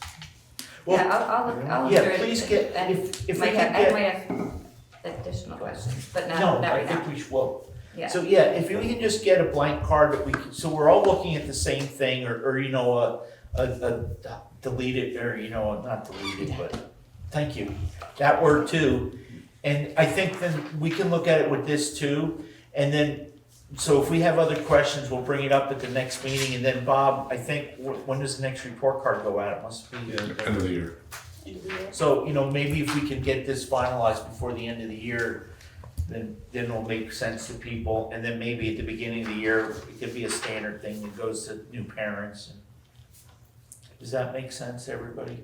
One more quick question. Go ahead. How often are report cards? Semesters. Twice a year. Twice? Oh, that's even better. I would only had twice. So, Got Did in we trouble. get 4 when you were little? Yeah, we got 4 when you were little? we got a progress report. we got Progress early report. ones. Oh, Like yeah. a quarterly we get a Oh. progress report midway through the semester and then a thing. Leland and Gray had this weird thing. You had EGS, MU. Yeah, that was your grades. E was excellent, G was good, S was satisfactory, I remember that totally too. N I was remember marginal, and U was I don't remember unsatisfactory. marginal, but I do remember. Yeah, no, excellent. I remember because I got my first report card and I thought I'd Maybe I done, just never got that. I thought I'd done really good. I thought M meant I was magnificent, yeah, I think it was. and the U was like unsurpassed. Until I brought it home and Mom told me that it wasn't. Don't laugh, Bob, I'll show it to you. No. We'll go down the I archives still and have find it. it. I better go look for it now. I'll bring it in. I just saw one of them the other day that my daughter wanted to laugh at. Yeah, there's one in the safe. Oh, that's good. Okay, so you're all good. We're all good. Hey, I'm sorry you had to Thank you. wait, but thank you for coming back and visiting with And us. thank you for the explanation, I appreciate it. Yeah, thank you. I'll get you the blank one and get it over to. Hey, Mrs. Away Team, have you had any, I know, but have you had any issues in Wardsboro with any questions on that, or is it just kind of over in this side of the hill? No, I think it's similar. There's similar confusion about a 2 at the beginning of the year and not understanding that the standards are really end of year goals and it's just a process to get to there. But we try and explain that as well in the first conferences. And we do it as well in the second one, so. Okay, thank you. Thank you, Tracy, for filling in. Alan, I'm gonna go off cue one time. Don't ever expect it again. Were all your questions answered? You'll have another chance at the next meeting in the public comment, but if there's anything that you didn't get that you want us to ask for, please tell us now. Yeah, no, look, I think for me and a few other people, we didn't really have an issue with the report cards until we all compared them and noticed that 90% of the letters or numbers for 4 or 5 kids were the same.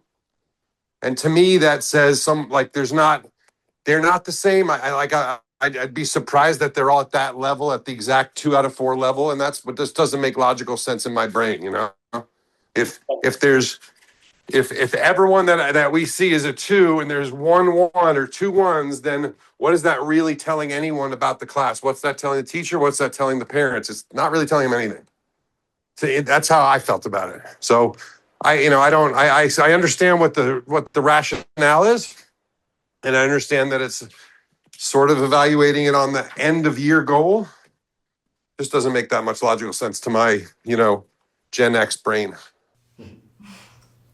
Okay, well, thank you. So we'll try to get some more answers and we'll look at it and we'll have another chance to talk about it. Bob and Tracy, you want to do, actually, are you guys okay if I get, if we just jump to the budget update so that you don't have to stay the whole night? Please do. Yeah, no, why don't we get you going? If everybody's okay with that? Yep. Okay.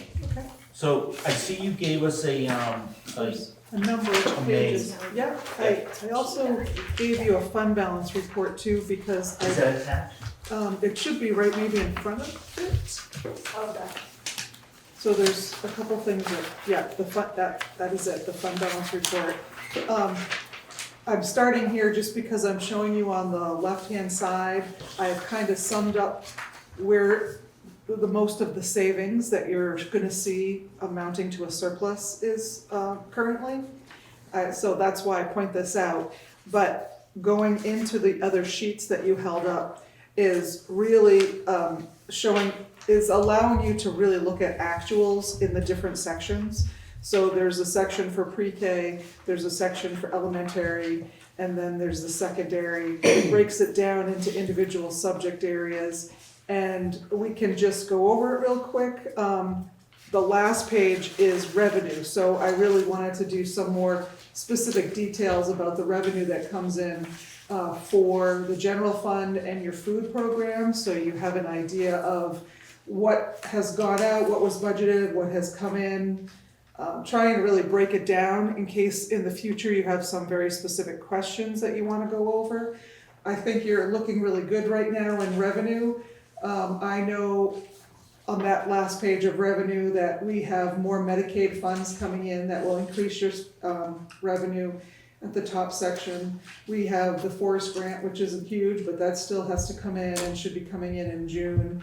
I think that otherwise we have interest that will continue to accrue, so I think we're right on par really where we wanted to be for the general fund. And then in the food funds, you will recall that we paid out $176,000 out of the food fund to West River to handle all your food needs this year. And so we have, at this point in time, through February, you've gotten back $173,000. So you will surpass in revenue what you put out for the food program, which I think it was important to know. So you made Warren Bartlett an honest man, because in this building back in the 1990s, he said that we can put a food program in here and the revenue will not cost you a penny. So I'm gonna talk to him and tell him that it finally came to fruition. well, that's not entirely true. Oh. Because in that revenue, you see that you put in 105,000 from the local funds, which is what you do every year. So there is a transfer from the general fund of 105,000 to help maintain the program. What I'm saying is, out of the food program with that 105,000, We're gonna be okay. you're gonna be okay. I would like to say in the future, we will reduce the local funds that have to be used, but unfortunately, I'm not making him an honest man. So just, again, if you look real quick at the expenditure, the lines, I think you will notice going through that the salaries, there's a little bit more in one place, but there's less in another. Your change of employees, both in paraeducators, and then there was a change in Wardsboro in a teacher. Those have some ups and downs, but they kind of work itself out, and then you end up saving 113,000. You had a librarian that left, and we had a sub-librarian this year. Art was taken over by the Wardsboro staff member for both buildings. So overall, everybody really did a good job at staying within their budgets. The building was the one that's mainly, the operation of buildings was over budget. That's the biggest one, but really there's a lot that happened this year in terms of why that's over. There was asbestos abatement, there was a lot of Fuss and O'Neill services regarding that. There was replacing front and back windows in Dover, some carpeting in the pre-K room, an upgraded phone system, an exhaust fan for the kitchen. So most of that was built in and expected. There was some overages. Insurance costs on the building and the buses have gone up a lot, and so my upcoming budgets are hopefully going to catch up with that.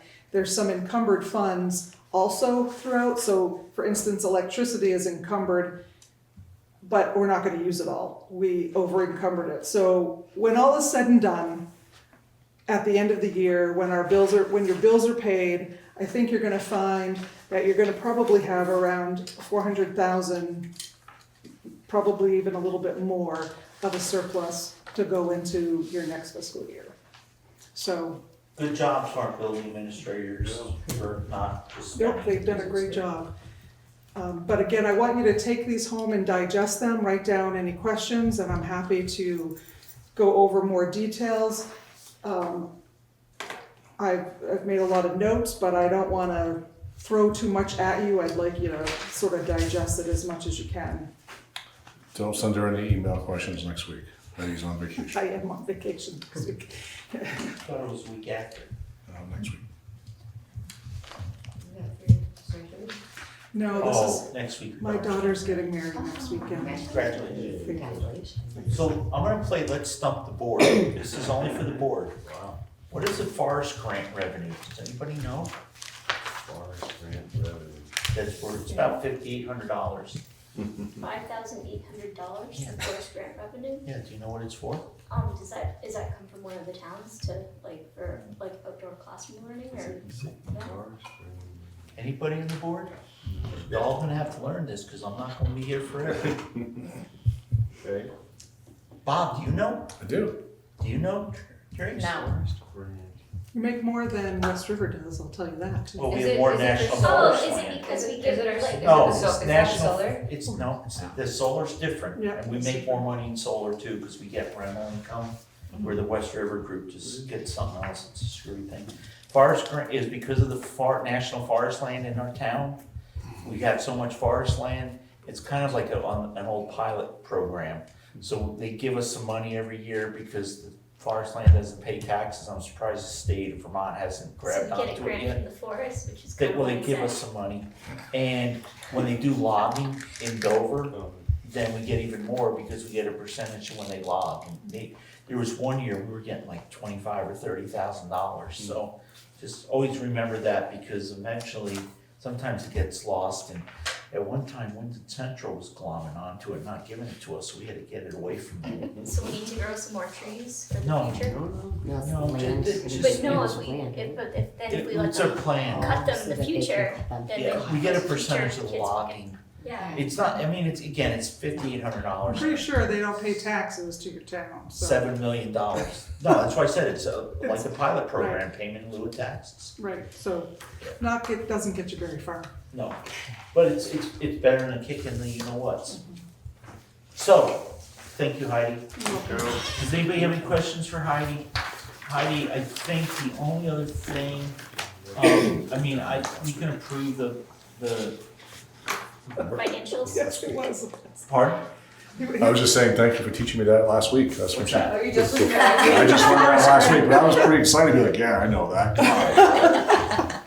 So anyways, while Heidi's here, just make her feel good. Let's do the 2 pay orders, please. Somebody, I would like to make a motion to pay pay order number 62 in the amount of $501.05 for the P cards, and pay warrant number 64 in the amount of $34,319.54. okay, so we have a motion and a second. We're gonna pick on our new board member. What happened to pay warrant number 63? It's the ones that we don't sign. Right. Because it's payroll, right? Those part of contract. Nice. Nailed it. You know what P cards are? They're not what you think.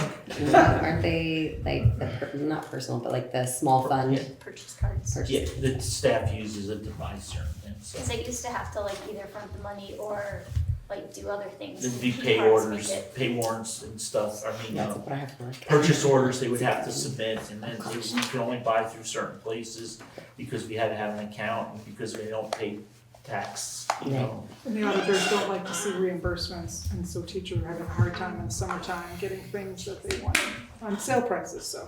Yeah. This is to try to make it easier on them. So Heidi's predecessor set this up, I think, right? Was it 2 years ago It's that we kind of announced my it? push for it. What? It was kind of my push for it because I had worked in the elementary schools and saw the teachers really frustrated with a lot of how their spending went, so. Okay, so we have a motion, a second, is there any other discussion? We're getting some good knowledge to everybody tonight. All those in favor say aye. Aye. Perfect. There's be unanimous decision in the affirmative, it is. Heidi, thank you very much. Enjoy next week and have a good time at the wedding, and I hope it goes all well for you, and I hope it's beautiful weather. Thank you, appreciate that, me too. Okay, so if we can go back up, I think Bob and Tracy, you're gonna give us some ideas on the IB restart. Yeah, I mean, I'll just gonna let Tracy get into the weeds on this one, but the short version is that after the pause, suspension, I guess is the technical IB language. Once the vote was had by the community to continue IB, I said to Tracy that you really should start thinking about what that's gonna look like to bring that back from the suspension. And we have a 2-year suspension. So she has this coming school year to kind of prep for it to bring back. And so this document that she has prepared lays out her plan for how she's gonna do that, and how the teachers will get up to speed and what time they'll use for training and all the work they need to do. So I think Renee has been helpful as well in looking at particularly, I think, the crosswalk between EL and IB, because we wanted to emphasize that this was not a either or vote. This was to bring back IB. EL as a literacy program is going to continue, and we'll talk more about why later on when I get to my report, because it's some good news. But for this purposes, this is her plan to roll it back out with the staff and students. So, I mean, I'll give you a quick overview. So we're gonna start with what is the crosswalk between the EL modules and then the IB planner that we use, which has other requirements from IBO, which include the central ideas, the lines of inquiry, the key concepts. And then they call them ATLs, which are the attributes, but EL calls them habits of character. So that's just a language thing. They're virtually the same thing.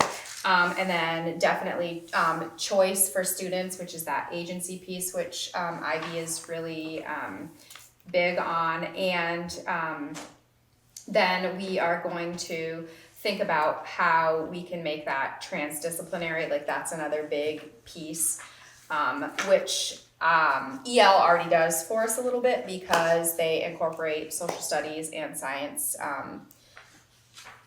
standards within the literacy for EL. Then we are going to take some time first to take a little closer look at the transdisciplinary themes because their descriptors have changed. I think I've talked about that a little bit. I did a little deep dive into them this weekend, and I've kind of liked the way the new descriptors are. They definitely have a more. I thought it was going to be vastly different from what we were doing with EL, but it seems like their transition is also a little more individual centered. Keeping that global mindedness, but like really focusing on how you personally can make that change in the world, which EL also does, which is really great. Then we're going to do some professional development, whether that's in-house with the coordinators and myself, or out of house, which would be either traveling to Florida or Montreal, which were our two closest places. So like you either have to have a passport or a flight. So there's that. And then I've devoted one staff meeting a month to really keeping on top of getting ready for reauthorization.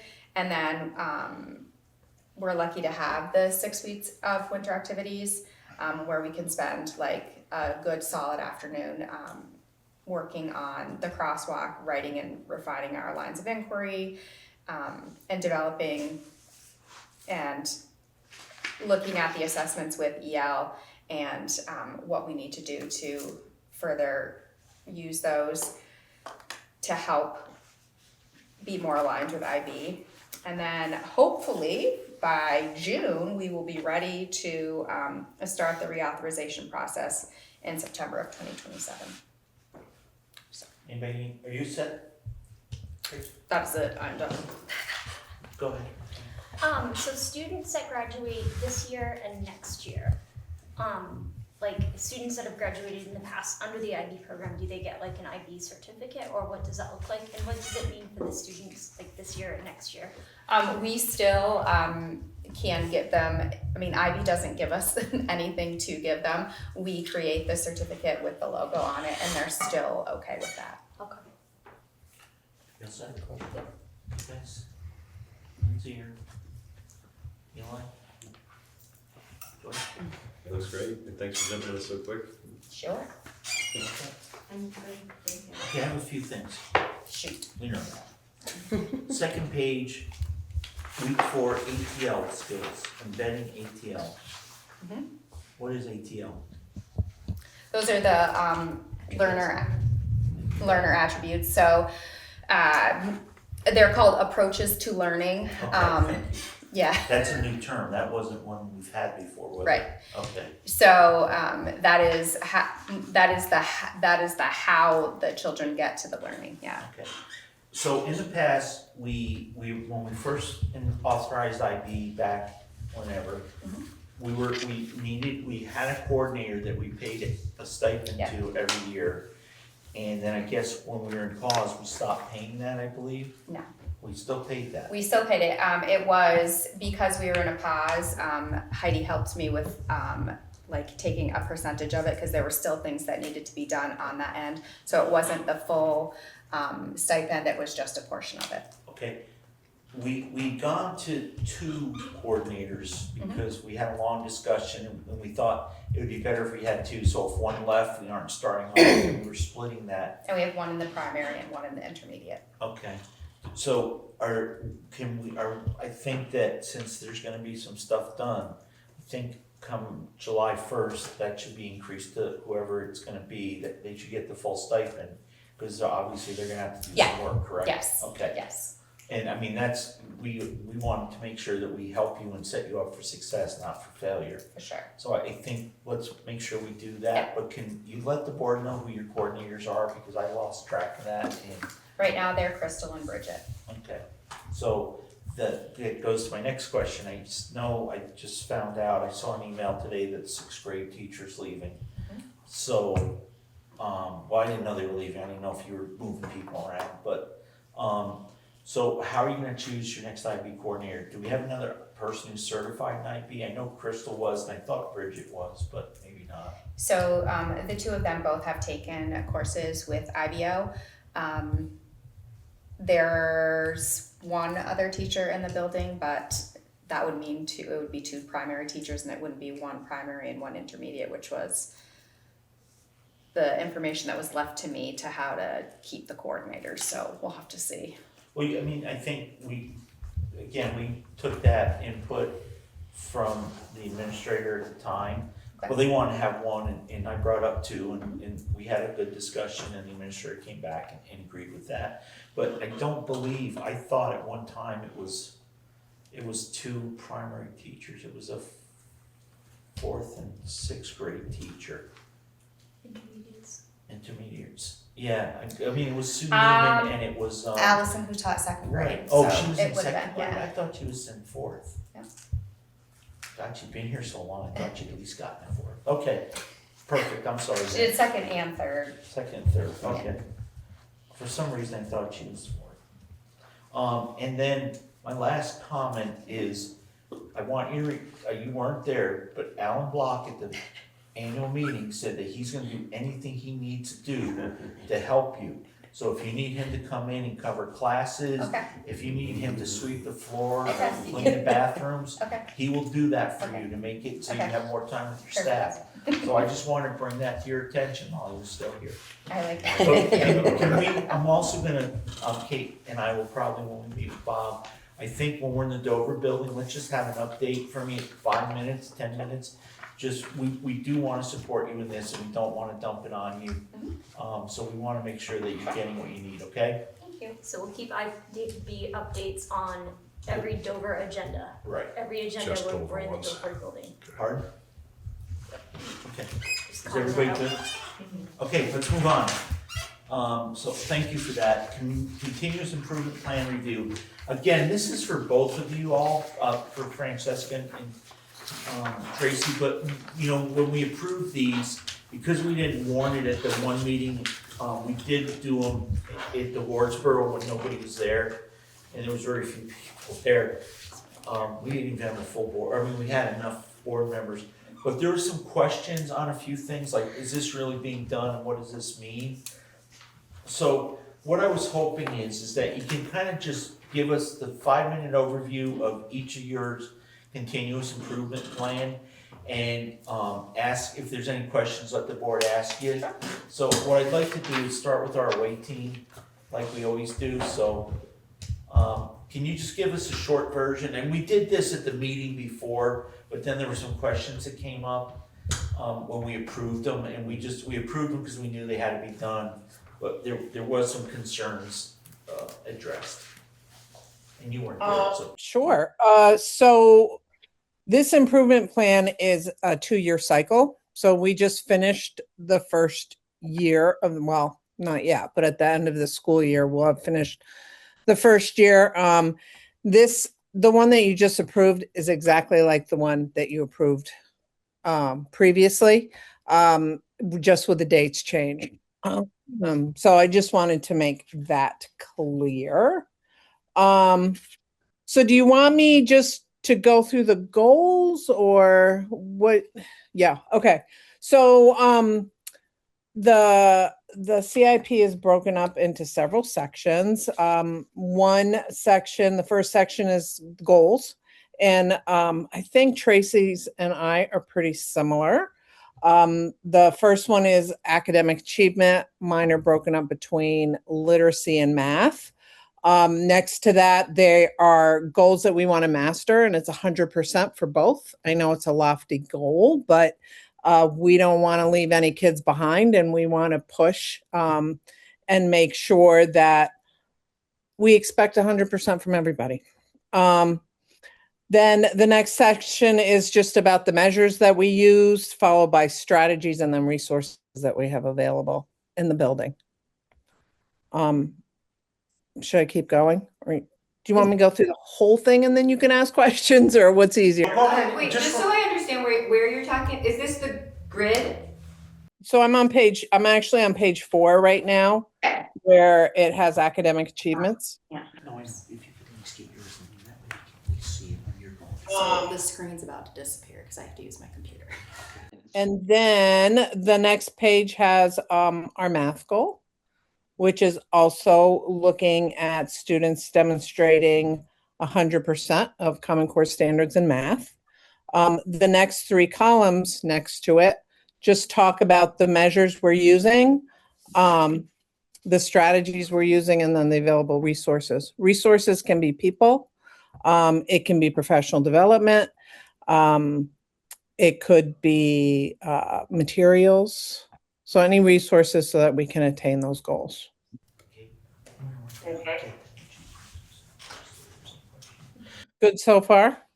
Everybody good? Francesca, just so you know, Tracy's gonna print hers because Lindsay's new to the board. She's probably never seen these before. So I want her to just have one while Tracy's reviewing hers. Sure. I don't think there was as many questions on yours. Did you have questions? I think it was just more like we approved them when you weren't there, and I hadn't been on the board since we had done this, so I didn't really understand it completely. Okay, so do you have any questions now for her? Not yet.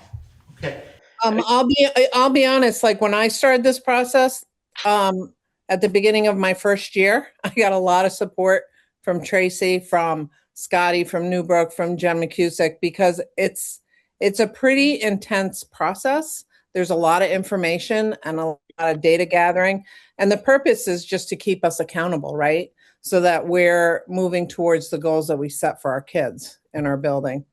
The next section is about our MTSS intervention implementation. And that's really a big focus for me. I really believe in tier 1 intervention. So that's intervention in the classroom. And also early intervention, because I feel like if we can get kids up to 2nd grade reading at a proficient level, they're going to be able to access so much more as they move on. And so we have to get really good at providing interventions at that level.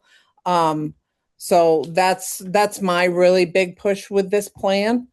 The last one is safe and healthy schools, which is very important. I probably should have it at the beginning. But that's just about the social emotional needs of our kids. If they don't feel safe in the building, they're not going to be able to learn as well as we want them to.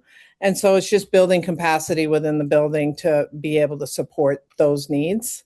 And I've been working really hard with the staff about that. We've had a lot of turnover in this building. And I think that can be a barrier at times. So just getting on the same page, using the same strategies and routines. We've been doing we've gone to some best conferences, looking at positive behavior enforcement, conscious discipline.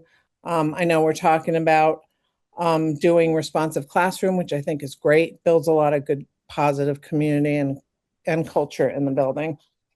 The remainder of it is really specific, a lot of it to progress monitoring. How are we going to know that we're making headway?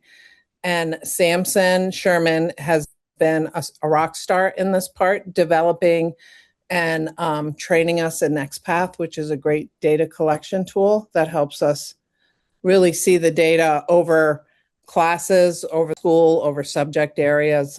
It's been a real positive addition, I think. Hold on. Are we good so far? We can't hear you. Hold on. Dwight kicked the Okay, cord. we're good. He was trying to put you down. There you are. Oh my gosh, I my feet are that big. We had Eli and Lindsay there for a minute. Are you guys good? Do you have any questions so far? I just want to say that you are my hero because I so believe in, early intervention. That was Dover, back with Act 60 first came in. We started a preschool, full day kindergarten, individual grades in the early years so that we could have all the students reading. And that brought us to for a few years, no special ed, for just like reading and thank you, and reading issues and stuff. And I'm such a fan of that, so I'm really glad to see that you're pushing that, because it made a big difference, at least in our building at the time. And then, COVID hit and nothing made a difference, but I do like that, and I'm so believing in inclusionary where, it used to be everybody got taken out of the building or taken out of the classroom to go, and, it made people feel good, but it wasn't really working. And I'm so glad that we're really working hard to keep students in the classroom, but to help them to look, whatever they need to do it in the classroom, understanding that, sometimes you do need to bring the child somewhere and do something with them independently to really focus, or smaller groups. But that's a really good thing, and I really appreciate that, Francesca. Yeah, I think, I've been in education for a while, and schools have certainly changed, and so have our children, and we have to shift and pivot so that we can support them that way. And I agree with you. Sometimes kids need to be pulled out, but we just have to pull them out at the right times, right? So that they're not missing core instruction, if at all possible. That can be tricky, but I think that we owe that to them. And also for the right reason too. You're not just pulling them out because they're being unruly or something. I mean, it's a planned thing. It's not a punishment. Yeah. The rest is about progress monitoring. We don't have our spring benchmarks yet. We're kind of right in the middle of it, but I think I shared with you in the winter that our reading composites for Ames Web hadn't shifted a whole lot. And I did look at the data right before the meeting, and this is preliminary because I don't think it includes all the grades, but in our nonsense word fluency scores, which are really how do kids know the patterns and the sounds of language or of words. And we went from winter at 11% to preliminary to almost 40%. You're taking Bob's thunder away. Sorry. That's just a small snippet, and I'd love to say that's like whole school, but I'm not sure it is because it's very preliminary. And I think part of that is we participated in a pilot for a phonics program called UFly, which has, I think, made a really big impact on our kids. It's much more engaging, and it's a bit of a different pace. So for the kids, so I'm hopeful. I'm hopeful. And our math scores also have increased. I'm looking forward to seeing VT caps and their outcome. That was it, quick and dirty. I don't know if that was 5 minutes or not, but if anybody has any questions. You guys all sit down, Dan? I know we don't have the written one, but when Tracy goes through hers. No, yeah, thank you for this. You guys all set? All set? I think what Rich said, I just want to kind of echo that, just to call out that like the early intervention is really key. And I think it was Francesca who told me in a different conversation at one point this year, it's like, what is it that like up until third grade you're learning to read, and then once you hit third grade you're reading to learn. So it is super important that we are not leaving kids behind when they hit the third grade, so that they're able to keep up with their class. Yeah, so true. And the pace quickens so much in the curriculum once they get into third grade. So if they don't have those skills pretty solid, it can be a barrier for them. So yeah. That was the motto here for a while, is, it really made a big difference, so. You all set? Mm-hmm. Okay, I think you're off the hook now. You did well. You scored a couple runs, but Tracy gets, she gets home team advantage, home field. I'm going to give her a pat on the back because she was a huge help in me developing this initially. So you stole from her. They collaborate. Absolutely not. Oh, did you sell it, Lisa? Make it No. Okay. Tracy, go ahead. So we do have the copies here too, so yeah, if you want to walk through it a little bit. I can walk through. I just have some highlights because I literally thought it was supposed to be like 5 minutes, but you'll see that my goals are pretty similar to Francesca's. I just have mine in a different order because I think about the social emotional well-being of a child at the forefront before their academics. Like, we have to get them to a place where they're able to learn. So that's why my safe and healthy school goals is first and not the academic one. And we spent a lot of time developing the whole child by teaching them problem solving skills and helping them to understand their feelings and that sort of thing. So we use conscious discipline here, which is going to couple really well with the SU initiative to use responsive classroom for next year. So I'm super excited about that. We've spent a lot of time training teachers in conscious discipline. We have an onboarding process if we get somebody new. We've got saved classes for them to watch online and lots of material for them to read. I was able to send 3 teachers to a conference early in the year. Well, they paid for it mostly through their money, but that's okay. And so our panorama data showed for this year a huge increase in the kids wanting to be here and feeling safe here and having great relationships with their teachers. So that was some data that I have for that. Second is my academic achievement goal. I, like Francesca, 100% of students will achieve proficiency because I'm not going to pick which one isn't going to, because I believe they all can. And we have spent a lot of time aligning our standards, making sure that we are covering and teaching everything that we're supposed to. We use scope and sequences from that Renee and Jen McCusick, prior to her, have created. We use the LCAS, which I really wasn't a big fan of, to be honest, when I was a teacher, because it's a lot to go through, but it was also in its infancy when I was a teacher here, and I love it now because it does, like Francesca said, catch the students. It's not that wait to fail model, like we're catching them far before they fail. So I do love that as well. My third goal, like Francesca's, is to make sure that we're using that multi-tiered systems of support, which is that whole piece about not waiting for them to fail, but catching them before they do, and providing the interventions, the right interventions at the right time for every kid. They're all individualized.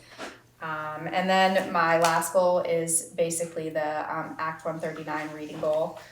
Like Francesca's, which is building that early literacy, that getting them those great foundational skills so that they're, like Kate said, ready to go when they hit 3rd grade and they're reading to learn. So. Thank you, that was a really good summary. Francesca did all the hard work on that one, so I'll shout her out for that. I was just gonna comment on a couple things too, and one of the things that was key to our early success here years ago was frequent assessments, and a couple of our administrators were big fans. They didn't call it testing because they didn't want the students to be nervous, but they did a lot of assessments to see what was working, what wasn't, and like you said, we catch it when they fail, but to prevent failure, and I think that's important. I really like that. And the other thing that you kind of hit on IB, and I was going to bring it up next meeting, but I really do like the thing that when we changed the winter sports, instead of the staff going to Mountain Snow and going to the bowling alley and stuff, that you can have some very directed, training. And one of the things we had done was I always talk about it, but I always get it wrong. I always think of kibbles and bits, but there's some Dibbles, differential instruction, that when all the staff was trained in that, which I guess now is part of your core program, but at that time it was something newer, I guess, and that really seemed to help. And so I really believe in supporting staff development and stuff. And again, so for both of you all, if we can, if we need to do some more staff development or need to, have some more half days or whatever, please come to the board. The board in the past has always been very supportive of that. And, I know since COVID, like you said, I think you're having a safe school, feeling safe. COVID really did. I think COVID, we're gonna lose a whole generation. I mean, it was really brutal. But it seems like it's really hard. You guys are really fighting to bring bring them back into the fold. And so, anything we can do to support that with some additional training, or again, if you were to come to us and say, hey, I've got this person for these 6 afternoons who's gonna come in and we can teach Wardsboro and Dover staff something new or something, please let us know, because the board, I think, would be very supportive of that. A well-trained staff is gonna help produce well-trained students or well-educated students. For sure. And I really believe in that, so. Well, thank you. But anyways, Meredith, any question? I think overall, my only question is that I don't see, and I'm still trying to kind of figure out. She only had the odd number of pages. I was like looking through trying to find it, I did have the backside same thing. No, but The one she brought, yours is right. Oh, okay. So I was like, I think I was right. You did. But it took me 3 weeks to figure that out, so It's not a great form, but it's a state required form, so. No, I'm saying my copy was missing all the even pages. Her copy only had the odd pages, she It didn't was have Rich's the whole fault. book. Right. You weren't here, you were But right. but what I'm saying is that SIP format is a state required form, and it's not a great, No, but she just only had half of it. what makes it worse, is what I'm saying, yeah. It's not great to begin with, even if you add them all. So my question is, it seems like it focuses on reaching standards, is there anything in here that focuses on accelerated learning? Like the students that are accelerated? Or is that not part of this plan? She was lost. I was gonna say, it's not typically, when they're talking about an improvement plan, they're talking about improving systems and structures for schools to raise the bar for everyone. They're not talking about targeted enrichment programming. It's not typically part of what they're describing. It doesn't preclude schools from offering those things, but it's not part of what you would see in a CIP. Thank you. I mean, this is a lot. I mean, this is our driving documents for what we do, but it's also a state compliance thing for grants.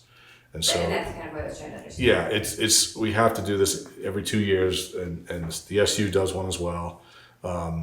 And we can't submit for our grant revenue from the state until that's why you guys had a deadline to get those approved. Until it's in the state system, we can't find out how much money we're getting.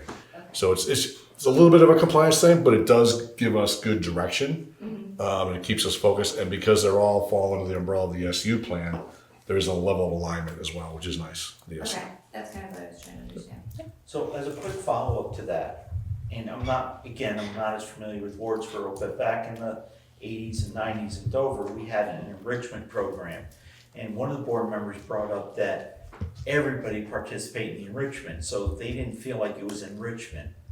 And so we actually changed it where had something where students that were accelerating to keep them interested, challenged, right.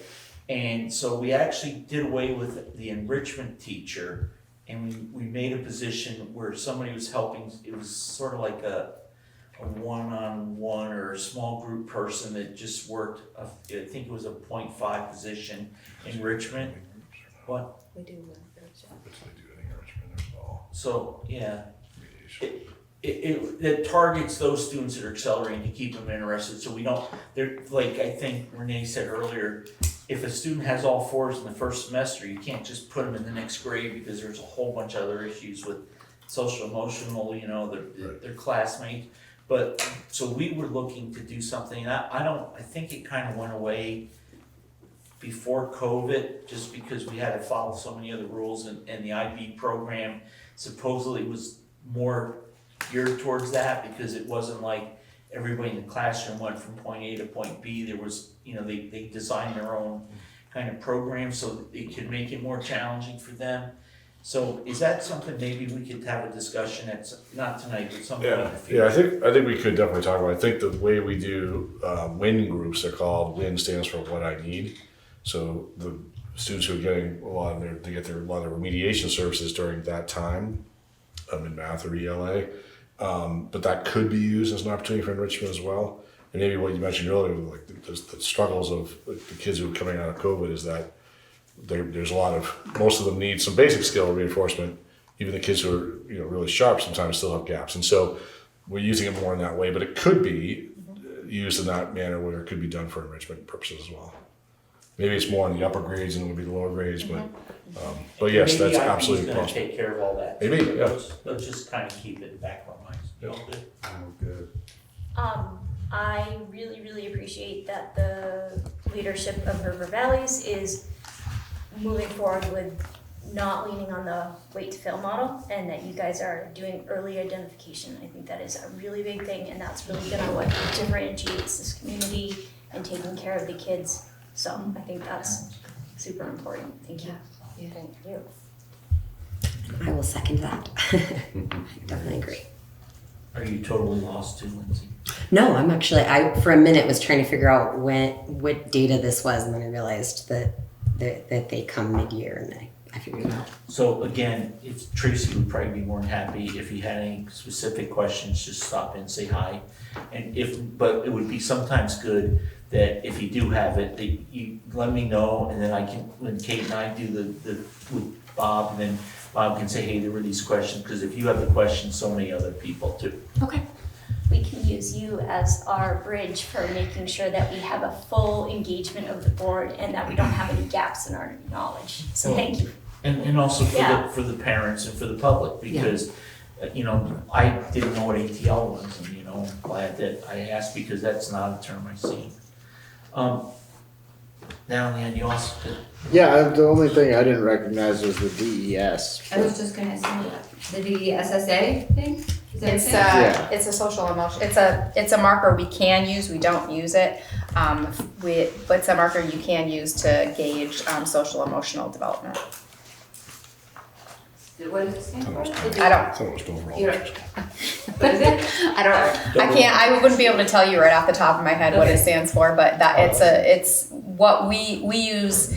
So, and that's like a compliance thing, like the continuous improvement plan people like you to use, like you to list a certain number of ways that you could gauge that data, but then you only have to report on one of those. Oh, these so are different. Okay. Yeah. It's just like We use Panorama. Okay.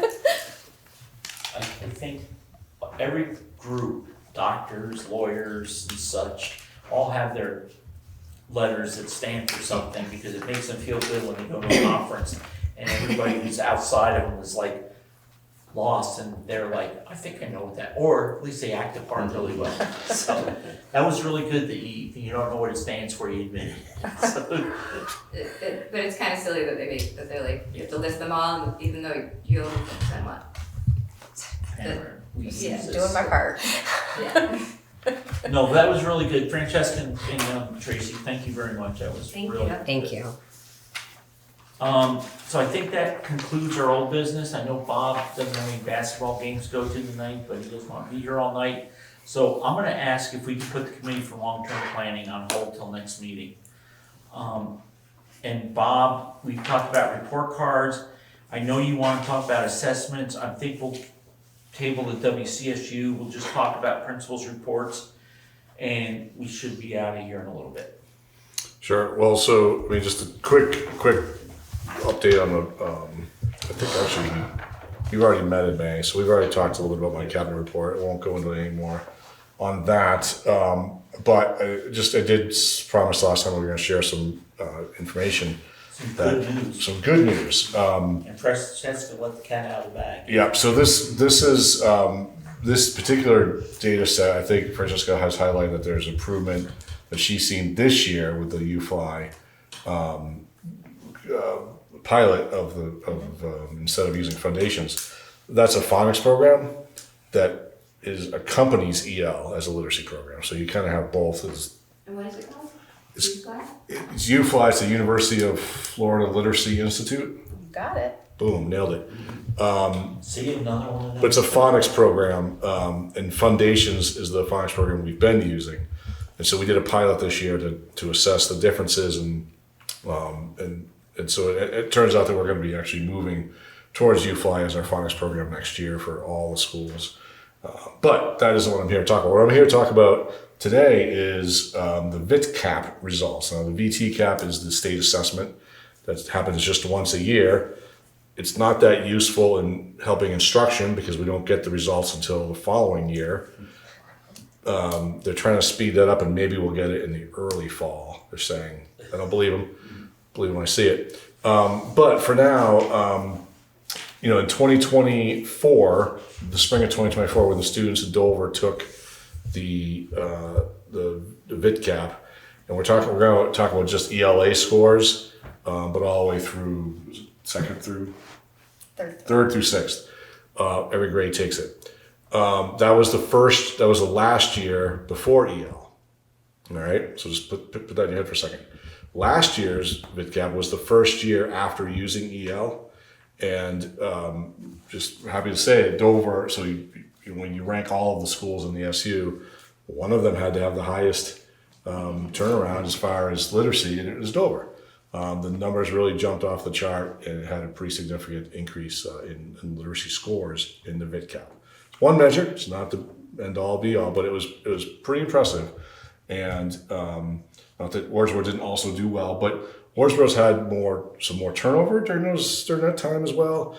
And I think the consistency of leadership, the consistency of the staff helps contribute to that, and then the implementation of EL. So just want to give the Dover folks a little pat on the back. And Tracy, thank you. Good job. So that's just year one. So year two, we just barely had those results. Or no, we're just taking it now. Or we just took it in May, early May. So we won't get those results until next year, but we'll tell you about those and see how that progressed. And that's what you're seeing, because whatever assessments you're doing during the year, we're seeing improvement too. Yep. So it's not just a fluke. It's not a fluke. They really did well for that one test. So. Yep. And there's anecdotal stories that Tracy could share as well about different kids who are parents are coming back saying, my kid's just reading all the time now. And it's pretty exciting stuff. So, yeah. So do you see correlation between the VIIT stuff and then the Ames Web? Are those usually in alignment so you can kind of get a feel for what our VIIT might be based on how the Ames Webs are doing? Yep. Okay. And I think and that's what Francesca was talking about, the increase in some early assessments based on the UFly. So, yep. So we're getting a good trajectory. And I will say this, this is as the SU continues to take a beating in the press on the West River side of the SU. This doesn't happen by accident. This is this is what happens when you build a system with that intent. So systems aren't built overnight. And it's thoughtful planning, and it's implementation, and there's teams of people who support the folks here on the ground. It's but it's the kids who end up performing, which is obviously what we're hoping for. So but it's a multi-year process, and we're continuing to look forward to more growth with that. And as UFly becomes the phonics program and EL continues into year 3, we expect those results to continue to go up. So the UFly wasn't done in the Dover building, just in the Wardsboro? No, we did it too. Oh, you did? Okay, so. Not every teacher, right? We did it K1 too. Which is where it's really important. Mm-hmm. Yeah. And we saw huge improvements as well. Better than, you don't test those anyways, or you don't assess those, right? K1 isn't part of No, that assessment that they were just VIIT is only grades 3 to 6. But Ames Web and the PAR show significant increases. So there's a lot to be excited for. There is. Good. So thank you both of you. UFly, does it correlate back to more the Norton Gillingham style or Wilson style, or is it a totally different new concoction? Yes. Yeah, so Foundations is a Wilson program. Foundations is Wilson. So it's the universal tool, I think, and some of the Wilson interventions are what you hear people using. When they're using Wilson, it's an intervention program, but Foundations is sort of the universal that everybody gets. Mm-hmm. What the teachers reported to the leadership team, they met with us last week, and they said that a couple of things. One, they saw results that were really good. Two, Renee pointed this out that it was actually a less expensive program to operate, which was also good. True. But more importantly, what the teachers reported was that the kids are really excited. It was hey, it's UFly time or whatever they call it, and the kids were just yeah, let's do it. And before with Foundations, they'd be all right, we're going to work on phonics or Foundations. The kids would be So there's this energy in how the program is packaged as well. And it's very easy for the teachers to implement. It is. And it's exciting and engaging, and that's what's different than Foundations. The concepts, I would say conceptually, it's phonics. It's phonics, yeah. It's just a different program, but it's still phonics. So scope and sequence is a little different. Yeah. So, but I think it was the excitement that the kids had that was really like the sales pitch that we had when teachers were talking about that. We're like, all right, like if you get kids excited about that. You should have seen Tracy's face as a reporter for Prosperity and TV. She was excited. Francesca, I can hardly see her. She's kind of like in the dark. I will not need my sunglasses anymore. No. Well, that's really great. Yeah. So I was just want to share that out. Hey, you guys down this end also? Yep. Yeah, good. Okay, thank you all. That's like really good things to hear at a school board meeting. So in new business, Bob, anything else for your superintendent report? Because you had assessment update you gave us. Yeah, report We're gonna cards. put off the executive committee. We covered report cards. You gave us your cabinet report. I will say there is an SU meeting next Wednesday night, 7 p.m. at Leland and Gray and on Zoom. Obviously, we hope that your reps are there, or at least online, but obviously other board members can come and just listen and see what's going on as well.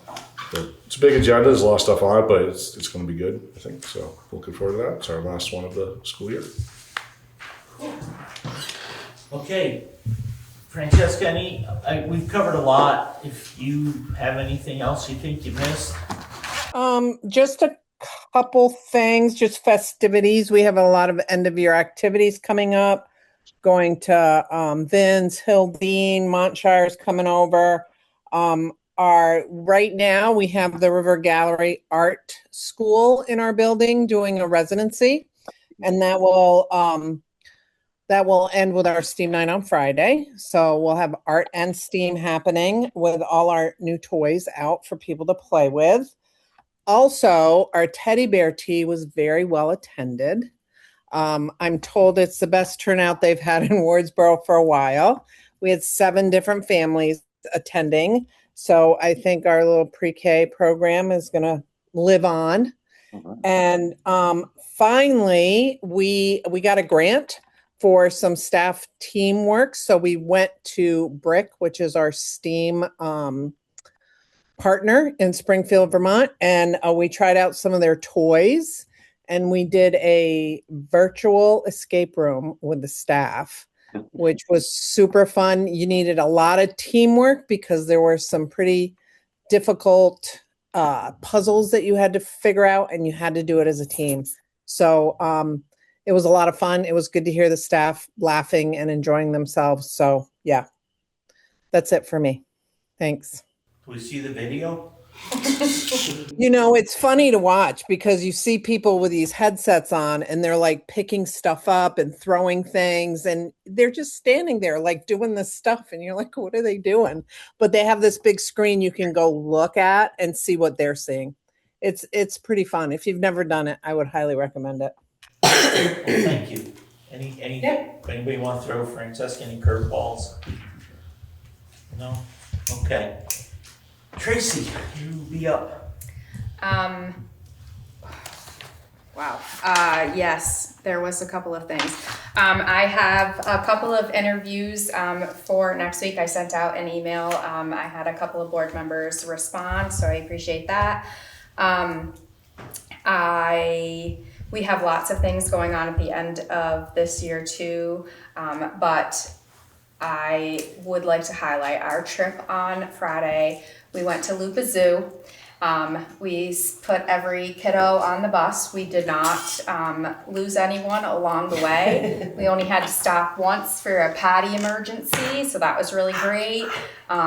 We had one, it was very memorable. There was someone who was car sick on the bus on the way back, but one of the best things, the kids kept saying all day long how it was so fun to be with kids. We had groups from pre-K to 6th grade all mixed up, and they had an excellent time. The weather was great. Dover School Club they bought us all matching shirts so that we could see the kids, the ones in yellow, and keep track of them. It was an amazing experience, and so fun just to have everybody in one place.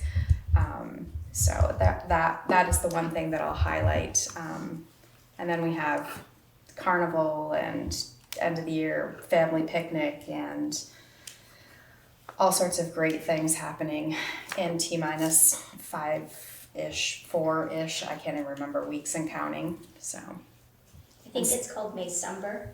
Yeah, when Right. the whole month of May is like December, everything is smushed in all at once. Smushed in all at once. Yeah. That's I like that. Maycember. That is good. So I just, one thing, on the hiring thing, we've never, so we can have up to 3 board members on it. Because I got clarification from a lady, the AOE's, legal person on staff. We were talking about something, and I said, well, what is a quorum when you have an even number of people? Is it half? And the response I got was, it's 50% plus 1. Not one person, but just 50% plus, you gotta have something to get over that. So if you had a 100-member board, it would be 51 people, which is half. But if you have a 6-member board, it's gotta be 4. So we are actually okay to have up to 3 people on these committee things, and it doesn't have to be a warned board meeting. However, since we've been kind of combined, we try to balance with 1 Dover and 1 Wardsboro board member on all hiring processes. So what I would really like to do, instead of Tracy having us send an email out and people respond, I'd like to, and we're not gonna do it tonight because we need to think about it, but I'd like to have a board member from Dover and a board member from Wardsboro kind of be the primary person, so that when either Francesca or Tracy needs to hire somebody, we have a couple people that are there. So all Tracy has to do is have Bob send an email to the board and just say, you know, you have a job to do. And then if you can't, if whoever we pick, you can't do it, then, you know, we'll have an alternate for you, and we can have a third in it.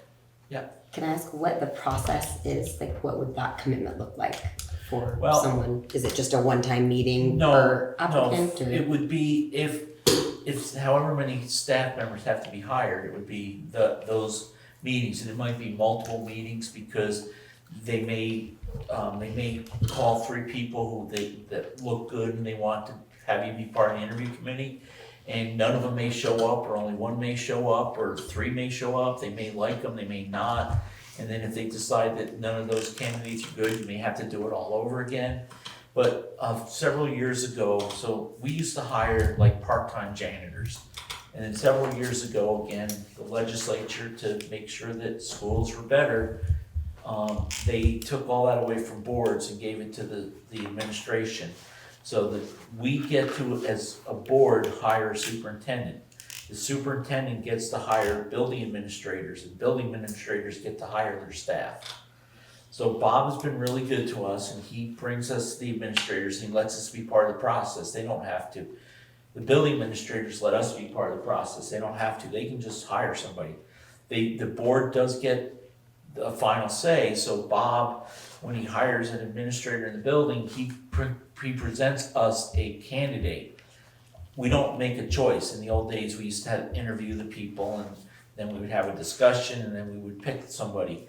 We don't get to pick anybody anymore. We get to decide if we like that person and want to hire them or not. It's an all or nothing. So the problem is if you say no, you don't know what the next choice is going to be, and maybe they don't know. So it's basically just, but by being part of the interview process, you get a little bit more input, and you can, now remember, you're not there as a parent, you're not there as, oh, this is going to be the teacher of my kid. This is going to be teacher of our students in our building. So you have to wear a little different hat, and I know sometimes it's hard for us. You know, when I was first on the board, I had, you know, my kids were in the building too. So I would try to stay away from those. Go ahead, Kate. And like, we've been using the language too, that we are the interview committee. The hiring decision ultimately lies with the principal of. And the superintendent. Yeah, the administration. The admins have to go to you, right? The building administrators, or do they not go to you? I mean, we do. Okay. We talk, but yeah. I think by statute, I think it's principal. Right. Didn't we set committees at the beginning of we had some last year? Well, I don't. So a year ago, we came up with a procedure for this, for Right. each different types of hires, for professional staff, for administrators, and for support staff. And I think you guys at that time had appointed 2 people that would kind of do it. But the board has changed since then and so on and so forth. And then there's always this, like if one of those people, like both those people can't do it, then how do we move from there? So That's why I thought we should have a primary person and alternate. yeah. So So for this one that Tracy has scheduled though, it's kind of late for us to do that. I want people to think about the commitment, because it is a little bit of a commitment.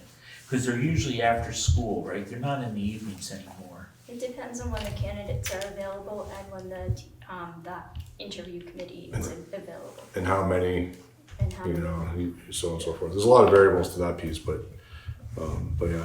So for this one, Tracy, when do you have them set up, or are you trying to set them up? I have two tentative, I have a date, Okay, which is what's May the date? 28th, Which is next Thursday. Thursday? Mhm. Okay, so And and I'm hoping for the afternoon because it's hard for me to do it during the school day. while you have to be. So Lindsay and Meredith, the two of you, do you both have that date available? Yes. Yes. Okay, you guys duke it out, I don't care, one of you can go. I'll let you do it since you're a little more used to wearing the board hat. Okay, but, I mean, it's always something too that new board members like to do to learn, so why don't we just have you do absolutely this one, and happy then to we'll figure do out it. who's gonna be the primary. And then if you can't make it, Lindsay will be your backup. Sounds good. Okay, so if she can't make it, from Wardsboro, who could do it from Wardsboro for us? You want me to do it? I can, You cannot. Eli, do you have any interest? I might be able to. Okay, so Kate can do it, so why don't, if she can't do it, she'll get hold of you. Did you say a time or not? You did you? Thursday afternoon. Is that okay, Oh, no, Trace? we don't know. Dover has one scheduled for next Thursday afternoon. Wardsboro doesn't currently have any scheduled. Right. But it's still gonna be the same group. So Oh, And next meeting, we will schedule, oh we will crap, talk. then, wait, so you want one person for No, each? no, for right now, we're gonna just, whoever can do it. This is just for the 28th. This right is now. just for this Yeah. one for Tracy. Yep. Hey, Tracy, do you have a problem if we had a third board member who didn't participate but just observed? So they can see how it goes? Because it's still not a quorum. Yeah, but I think we want to maintain balance on a committee, but if they're just there to They're just observe, there to observe. then I don't think it causes a Little problem. lurkers. Not a lurker, but just, Tracy, when you go around, you can just say, I'm here to observe. So if you want to go observe, just so you can get a feel for what it's like, we're still under a quorum, so we're okay. And I can't go next week. Oh, you can't go I next week? cannot Can you? go next week. Yeah. Okay, Okay. so you're gonna have Eli will be there, and if you can't make it, let Kate and Dwight know, maybe one of them can go there. It'd be good to have a backup. Pardon? They both already said they can't. Well, they gotta hopefully they'll free us. free up. Yeah. You can't do that. They, you said? Oh, you No. can't. No, Oh, they no. can't, they said She's they gonna couldn't. come as an I'm observer. sorry. He wants someone from Kate Wardsboro. Kate can't I do missed it, separate. Eli's I gonna be missed the words. Dwight. I just Okay. missed. I So didn't- Tracy, thank you for helping us with that too. And then at the next meeting, Kate, let's just have a discussion then, because then Lindsay will have some experience too, and we can kind of feel that out so that you have the people, and we'll make it the board members' responsibility to go down the line to get somebody if they can't make it. Yeah, and again, the turnaround time, this is sometimes quick I understand. with the pools these days, because there's only 2 applicants, you wanna get them both in, get them quick, because they might get snatched up somewhere else, so. So to tell you that, I tentatively have one at 2 and one at 3. and there was times like when we did a principal search here after Frank Barrow left after 14 years, we had over 150 applications we had to read through. It doesn't happen anymore. And and then after you read the applications and ranked them, then they set up the interviews, and you had to come in for interviews, there was multiple nights of interviews. And then you had to present your findings to the board, and the board would go in executive session to make a decision. It was quite brutal. Oh, Bob, I put my agenda away, but you still have one more. Tracy, you all set there? Okay, well, good luck with hiring, because I know it's not been easy. Hey, and my only other question too is, do we have people with IB experience, and can we target IB schools? So usually it goes into School Spring and there's algorithm that's set and is long. And I have a little blurb that says that we're an IBPYP school, and I will get applicants. That's how it's always been done. People are searching by that. Yeah, and they certainly. find it, yeah. But what I'm wondering, we've had this discussion at Wyndham Central too, and Bob went up to UVM and did his little dog and pony show. Can we target some IB schools in New Hampshire maybe and maybe New York and just see if there's somebody, wants to, live the Bob Newhart lifestyle? I mean, when you say target a school, you mean like email their staff with a posting? Or just make sure it goes to a newspaper in that area. Let's not just use Yeah, schools. so newspapers aren't really how it's done anymore. It's all online through apps like School Spring, which is tied to things like Indeed and LinkedIn and other postings. Not a lot of newspaper recruitment done. I'm just wondering, they haven't been doing School Spring has not been doing as well. So can we be more creative? I mean, it's a national search tool, and that's the advantage of it. But again, national is not gonna work, because again, I think we really need to find somebody that's closer to home, or somebody who's always wanted to be in an IB school. I think it's a unique situation. So again, we can just say that it's the way it's always been done, and School Spring is wonderful, but I don't feel like We're also in a unique situation too, Right. because we've had multiple closures in our drivable distance to us now, so we're in a different boat again. Yeah, and I don't know, and supposedly when we went to that meeting in Brattleboro, staff in Brattleboro is all worked up because there's jobs gonna be cut down there. Yeah, but unfortunately, because there's no other IB, PYP schools near us, there's not like there's candidates from those being riffed that are looking for work either. So, I mean, we can talk with HR if she has other ideas on how to do some searches, but I think that, newspapers it's just not how it's done anymore. So it's all through digital stuff. It's all sharing posts.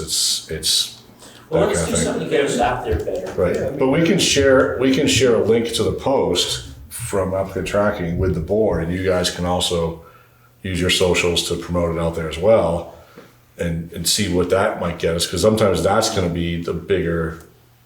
And when you guys start going to the IB conferences again, network and right. tell people Right, how like easy it is to live in Vermont. So, but yeah, it is tough right now to do that. But But I think, I'm starting to see more people just dropping by the office saying, hey. there's definitely more. So, Yeah. they're not teachers. But they're not getting 100 though. When I was a social studies teacher first getting out of college in the early 90s, it was hundreds of people applying for jobs. We did oral boards here one time for the police department, we had over 100. So, yeah, it's always, times they are changing, I think. Indeed. Some Zimmerman dude said that. Okay, thank you. I think we got everything. Consent agenda, minutes of the 05/04/2026 by our clerk extraordinaire, or our minute taker extraordinaire, Meredith. Anybody have any problems with those? If not, nobody objects, by unanimous consent, we will accept the minutes of the 5/4 and they are approved. They are approved, there's no objections. I have no correspondence. Did you, Bob? Did I miss anything? There's nothing in there. Was there something linked or just the folder? It was just a folder. Empty folder. Yeah. Okay. Okay, so Bob has to do an executive session with us. Are we doing the first one? Or the second one? Well, I thought it was the first one. Okay.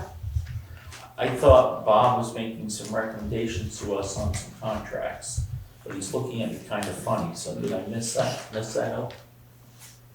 We talked about some things when we were agenda planning, and that was last week. So let me see if I wrote any words down. I thought you need to have us approve you to offer some contracts. Oh, yeah, I saw that. Okay, maybe not. I don't want a phone call saying, you gotta call, I need I something. remember seeing something like that. If we do for administration, is that what you're talking about? Yeah. Yeah, okay. Yes, we do need to do that. Yeah. Okay, I was thinking, I was not in the right mindset, yes. Okay. It's getting late. Do you have something to talk to us about tonight? Yeah, sure. All Okay, I move to find that premature general public knowledge would clearly place the public body or person involved at a substantial disadvantage. Do we have a second to that? I'll second. Thank you. Wait, is that all in statement with the executive session language below? All those in favor say aye? Aye. Okay.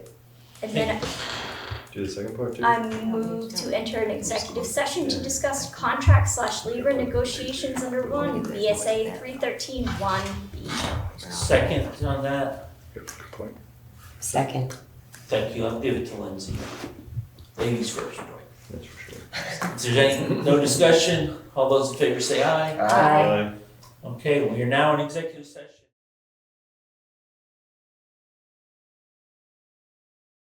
It's 9:48 PM. Bob, thank you for keeping us very late. We appreciate it. Happy to help. So Bob, you're gonna come back to us next meeting with some more information. Yep. Cool. So, our next meeting is in Wardsboro, June 1st. And at 6 o'clock, and it won't be anywhere near as long a meeting. And, we'll have an executive session to redo Bob's thing. And hopefully Kate and I will have some information for you on the negotiations, but we didn't discuss that tonight because there really hasn't been a big change. Therefore, we have nothing else to talk about. So the most important meeting, Lindsay, if you learn what that is, the most important thing we do at every meeting. Adjourn. Motion to adjourn. Motion to adjourn. Second.